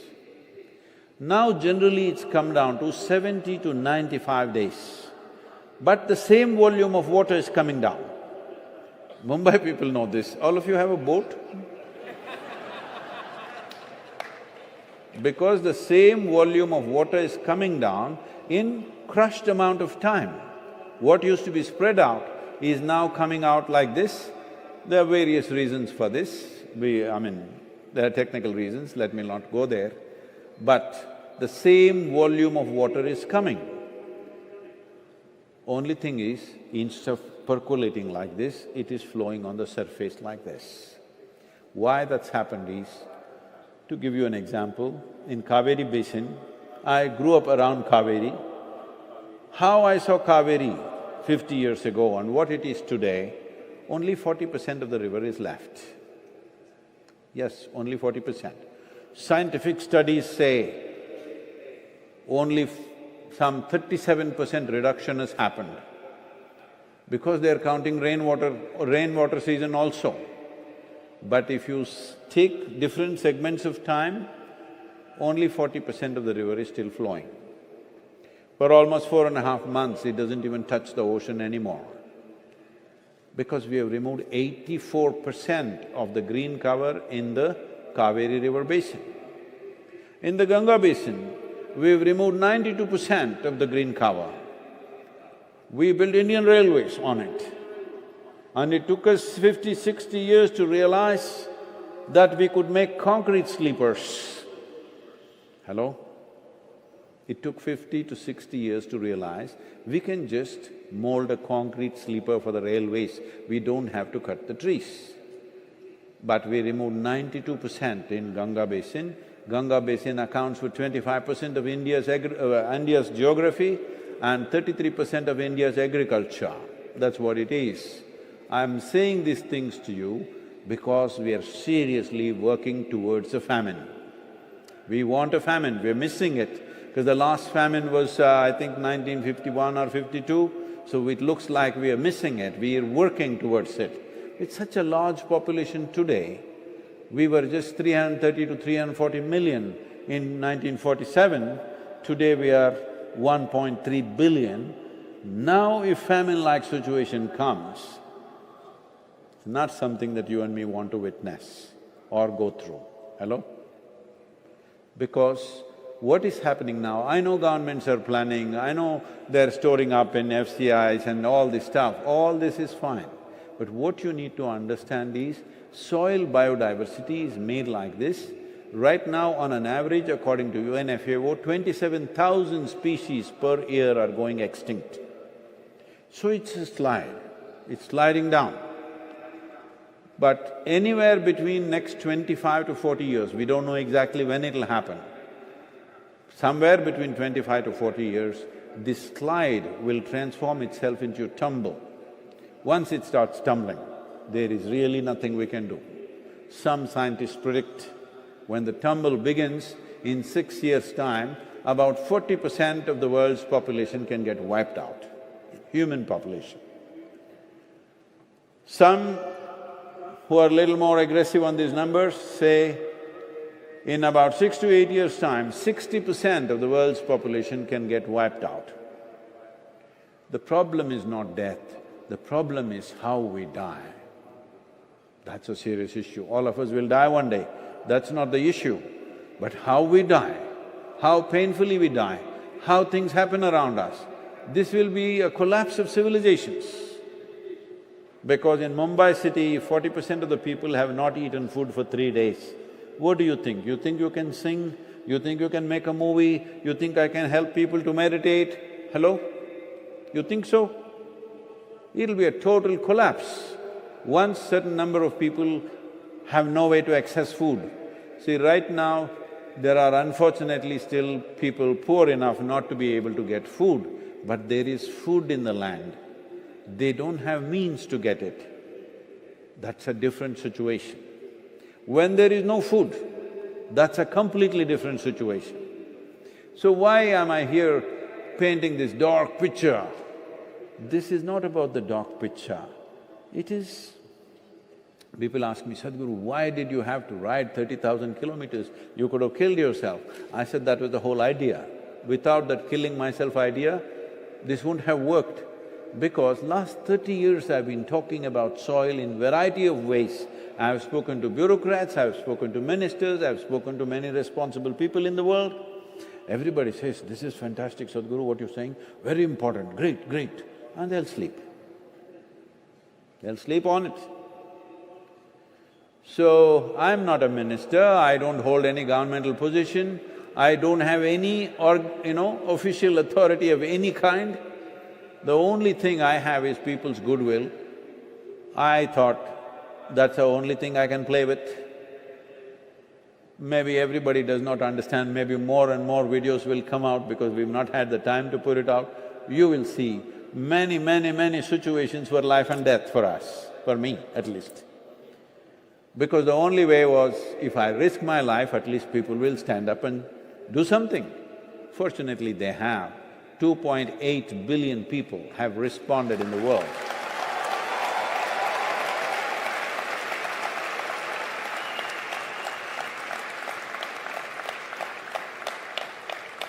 What me just flinging my life around is playing yo-yo with my life is good enough for you, or you want me to die for you to stand up and do something about soil? Make up your mind, because really it's like that.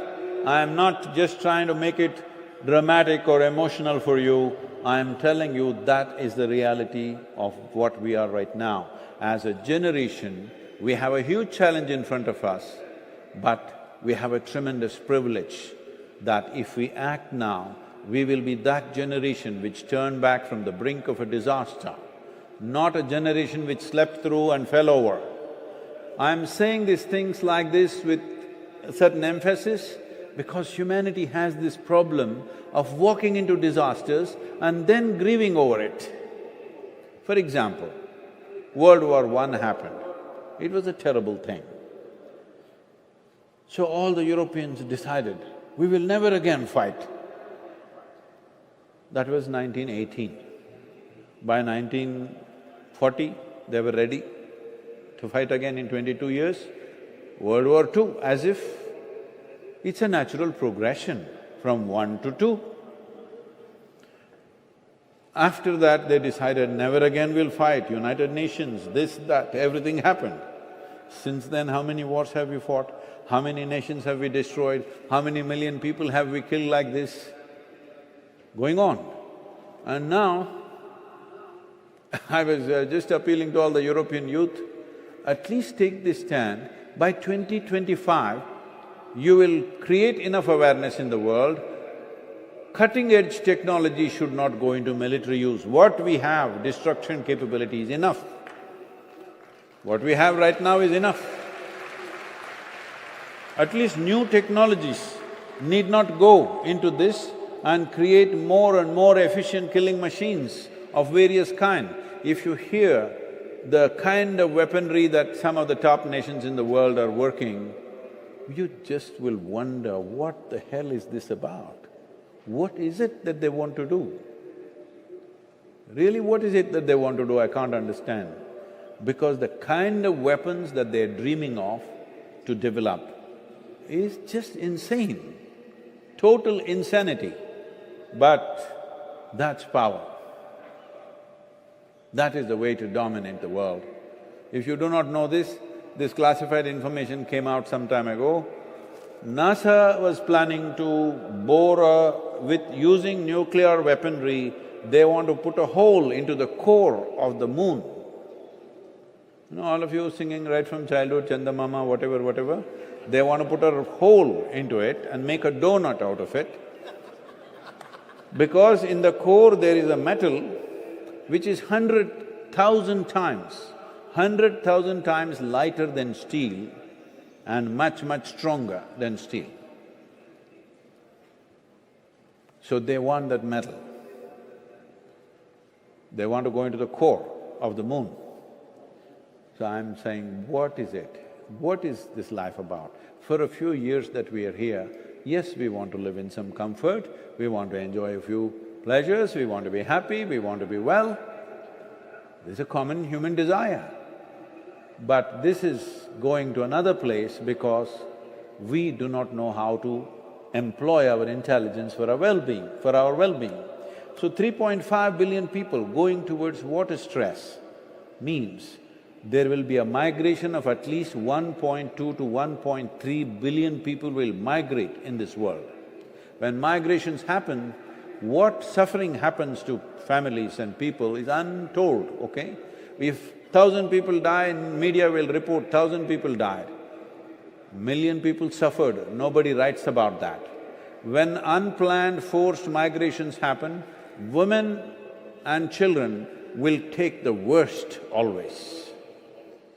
If you go and witness what's happening in some of the cities in southern Europe, where young women from Africa are just coming and landing up, they don't know the language, they don't have any skills to survive in the society, they don't even have an ID.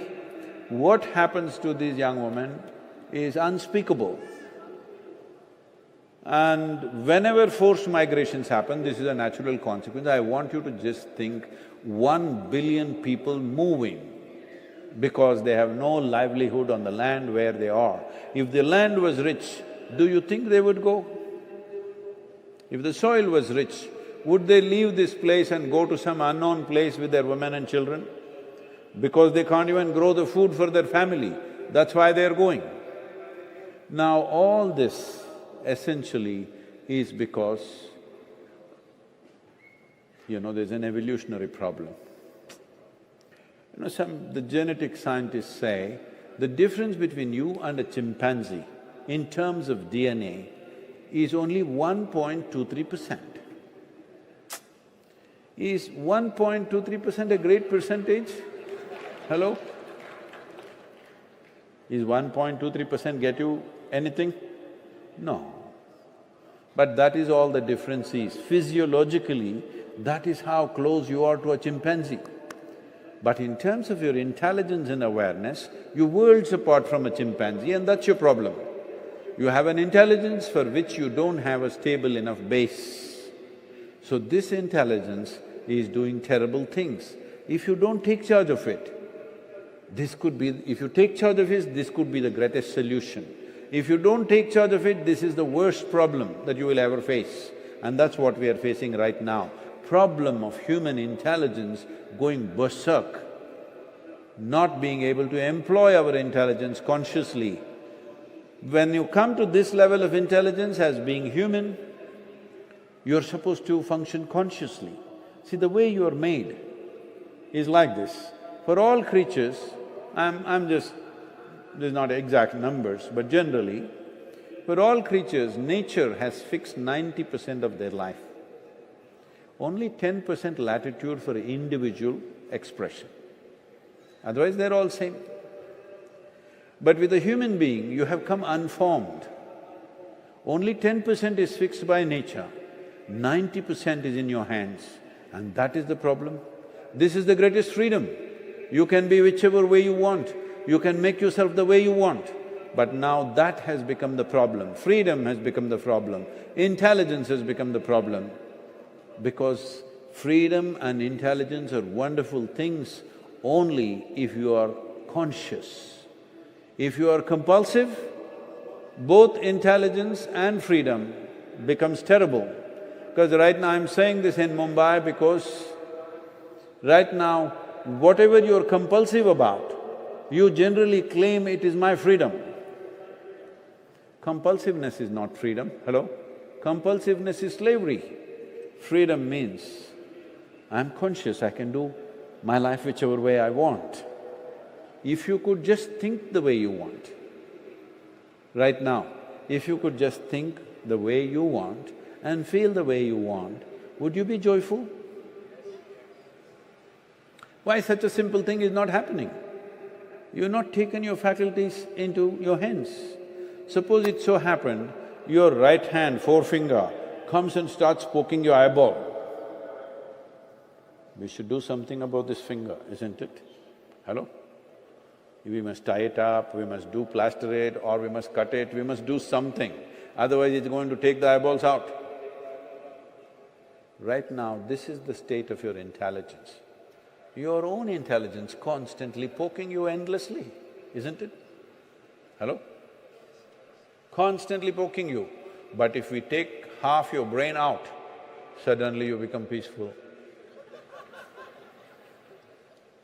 Yes, intelligence, which is the greatest gift that you have, you have made it into a big problem for humanity, both in terms of personal experience and the larger human activity. Intelligence has become the problem, can you beat this? This is the only solution, this is the greatest gift that we have, that we have more cerebral capability than any other creature on this planet. Isn't this the greatest gift? So if this has to become a gift, not a curse, we must create a conscious planet. There is simply no other way.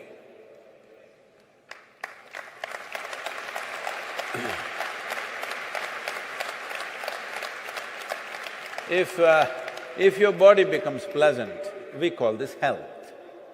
You want it? I heard 27.5 people saying that. From now on, I'll ask you a question, if you say yes, no, or you say nothing, I just bless you. Okay?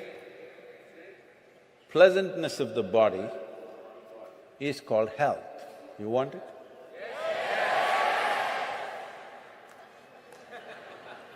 If it becomes very pleasant, we call it pleasure. See, that's loud, huh? If your mind becomes pleasant, we call this peace. If it becomes very pleasant, we call it joy. If your emotions become pleasant, we call this love. If it becomes very pleasant, we call it compassion. If your very life energies become pleasant, we call this bliss. If it becomes very pleasant, we call it ecstasy. If your surroundings become pleasant, we call this success. No, wait. That was not a question. Because to create surroundings the way you want it, to make your surroundings pleasant, you need the cooperation of people who are around you, forces which are functioning around you, the times in which you exist. There's so many aspects. But to create pleasantness of the body, pleasantness of the mind, pleasantness of your emotions and energy is 100% your business. Huh? But to help you, you must be willing. This happened. One day, Shankaran Pillai called his three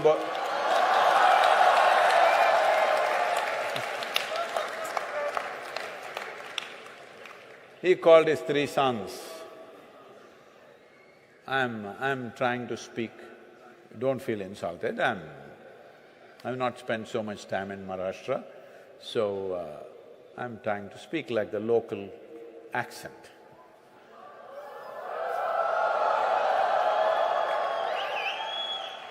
He called his boys and said, "You good-for-nothing fellows, do something good with your life. Some good thing you must do." Those boys, Mumbai boys, "Father, what is good, Father? We don't know what is good. We don't know what good things are. You don't even know what is a good thing? Do something good." "What, Father? What is a good thing?" "Something, go out on the street, if you find an old lady, help her across the street. Some good thing you do." They went out. In the evening they came back, the first boy, he came. Shankaran Pillai asked, "Did you do any good thing today?" "Yes, Father, as you said, I helped an old lady across the street." "Very good, boy. You done well." Then the second boy came after some time and he asked, "Did you do any good thing?" "Yes, Father, I helped an old lady cross the street." "Oh, you also helped an old lady cross the street?" "Yes, Father, you said it's a good thing, so I did it." The third boy came. He asked him, "What did you do today? Did you do any good thing?" So he said, "Yes, Father, I helped an old lady across the street." "What? All three of you found three old ladies like this?" No, Father, not just three of us, we also called our cousin Ramu. And together we helped one old lady across the street. You fools, to help one old lady, does it take 4 young boys to do it? Oh, Father, you do not know these old ladies, how stubborn they can be. She just doesn't want to cross.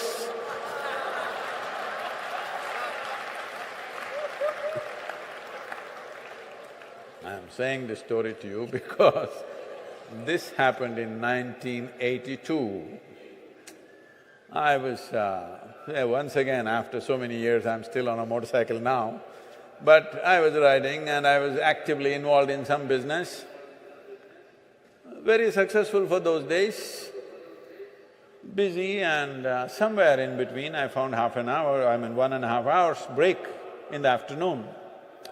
So in Mysore city, we had this problem that, when we are kids, if you want to trek, we go and trek in Chamundi Hill.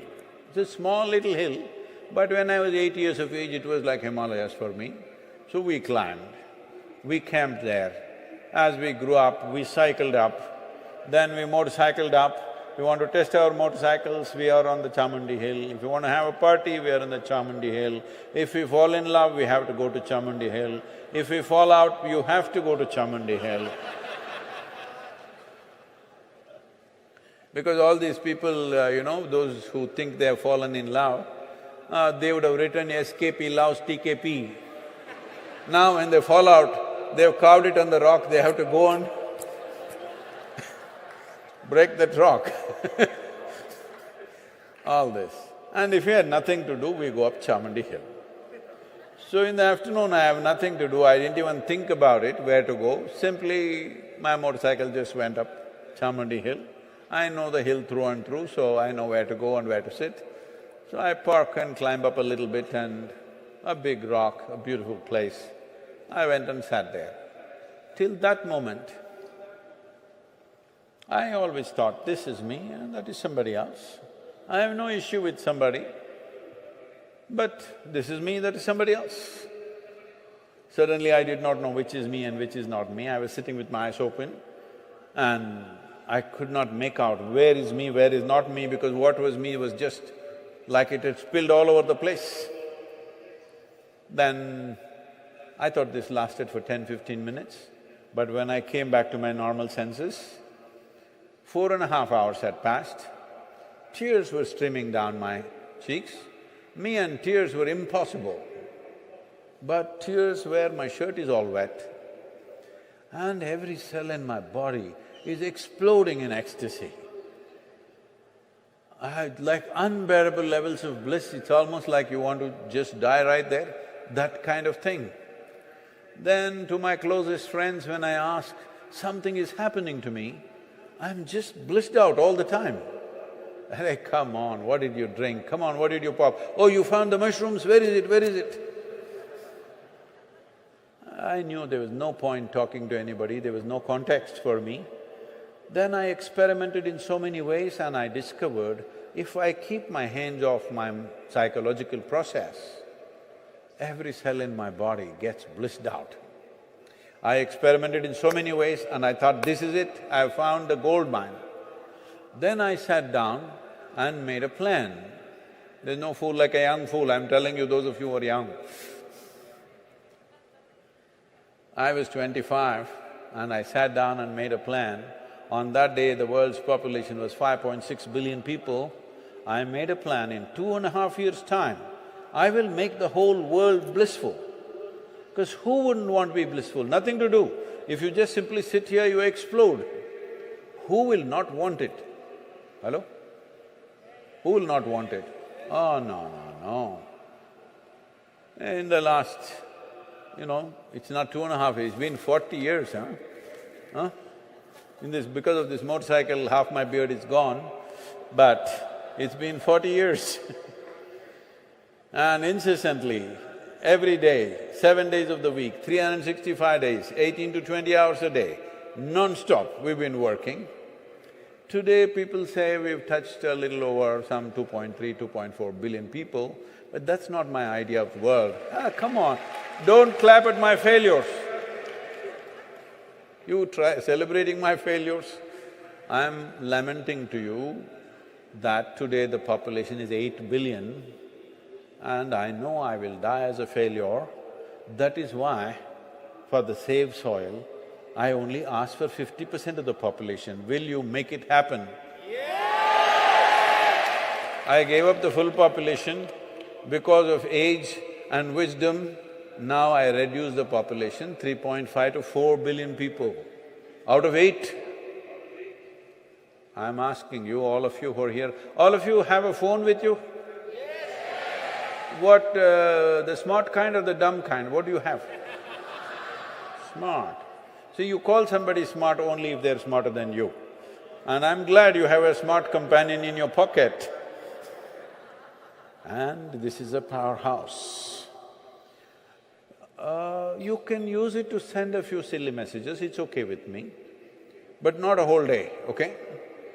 Few silly messages per day, all right.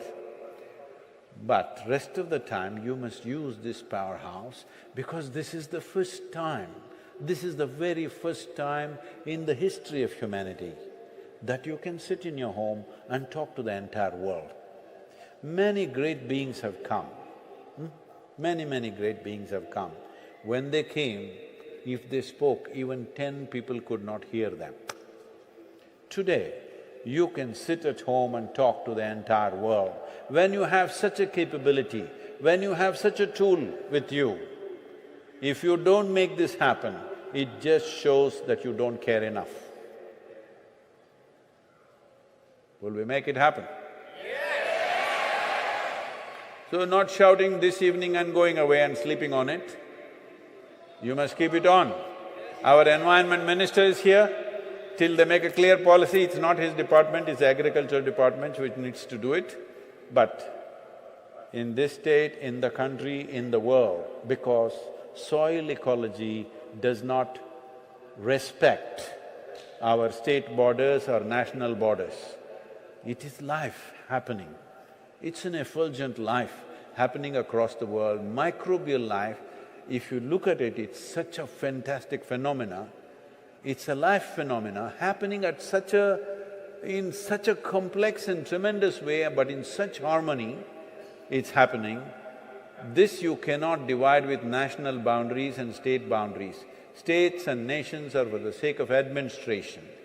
You cannot divide this planet like you cut a cake and I'll take my piece and go. This is not how the planet works. Life happens as a global phenomena, and it's important that you become conscious enough to become that global phenomena. I am asking you, people talk about, what is that, doctors without borders. Are you all beings without borders? This is very important. Your caste, your creed, your religion, your political affiliation, your nationality, your race does not mean anything when it comes to life. These are all things that we create to manage a few social things. But when it comes to life, when it comes to existential issues, these things mean nothing. I want you to understand why soil… I was at the at the UNCCD and also at the WEF, there was something called as Great Narrative to set the narrative for the World Economic Forum. I was there for 3 days in Dubai for that meeting. They asked me, Sadhguru, if there are 3 concerns about environment, what are those? I said, soil, soil and soil. This is why. I said, because everything is from soil. Where the air that you breathe is from soil, the water that you drink is from soil, the food that you eat is from soil, your very body is soil. 60% of your body is microbial life, only 40% is your parental genetics. I was in Sofia, and this little girl, 8-year-old girl comes to me and says, Sadhguru, I want to do save soil, but my mother won't let me. I said, tell your mother she's only 20%. Only 20% rights she has, that's all she's given. Rest is microbial life, it's there for you to pick it up. The more you pick it up, the healthier and saner you will be. Yes. Right now, many of you were, soaking, ingesting alcohol. Now you're also soaking in alcohol because virus. You need to strengthen the life process. It's very important. If this pandemic has not taught you that much, you think you can exist in isolation, it'll not work. Well, because it's so heavily populated, we have to take care about each other, that's a different matter, but you have to connect with life. now we have renamed it as Isha Rejuvenation. At one time it used to be called as Isha Yogic Hospital. A certain number of doctors from Detroit, this is many years ago, about 15 years ago, they came to visit us, and after 3 days of being there, my office calls me and says, Sadhguru, these Michigan doctors are very angry, they want to leave right now. I said, what happened? We don't know, they're screaming, they want to go. I said, okay, please ask them to wait, I'll see them. So I came and I said, what happened? They said, it is all a lie, you told us there is a yogic hospital, we've seen the whole premises, there is no hospital here. Oh, I said, oh, the yogic hospital. On that day I had about 72 or 73 patients. I said, come, I will show you. And I told them, see here in the garden, in the vegetable gardens and other places, they're working. I don't want to waste the patients, I'm just making use of them. You give them a nice bed and a pretty nurse to handle them, you think they'll ever get well? Every day you put your hands into the soil, walk barefoot, be in contact with life around you, this system will become strong. Don't we see this, that most of the pandemic is in urban areas, rural areas generally is much more subdued simply because of their connection with land. At least do this much, if you have those 2 pots, put your hands in the pot, okay? It'll help. But that pot soil is separated from the rest of the planet, that is the only problem with that pot. So it's important. We cannot exist here as life without being connected to life, because life is happening as one large phenomena. You and me are not separate.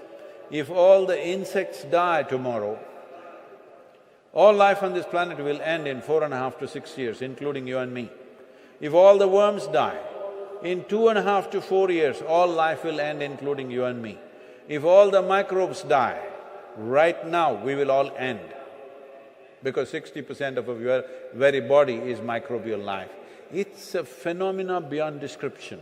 The top soil scientists are openly admitting they know less than 1% of the species present in the topsoil. When you know less than 1%, you shouldn't mess with something, isn't it? So there is an economic aspect, there is a nutritional aspect. It is… agriculture is a sensitive subject, and the farm economy is so fragile. If you just shake it a little bit, it'll collapse. So it's very important, it has to be an incentive-driven policy, and for such long-term policies to happen, without people's support, without people's mandate, it will not happen. All of you must remember this. Governments are not elected to do fantastic things. They are elected to fulfill people's mandate. Where is the mandate? You must give that mandate. We are interested in the long-term well-being of our state and the nation. This mandate must come out clearly from 60% of the adult population in Maharashtra. Will you make it happen for me? Oh, shame. You with this smart friend of yours in your pocket, you will do only in Maharashtra? We are around 2.7, 2.8 billion, we need 4 billion. Can I leave it in the hands of Mumbai to make this happen? Let's make it happen, save soil. Let's make it happen. Le le le le le le le le le le le le le le le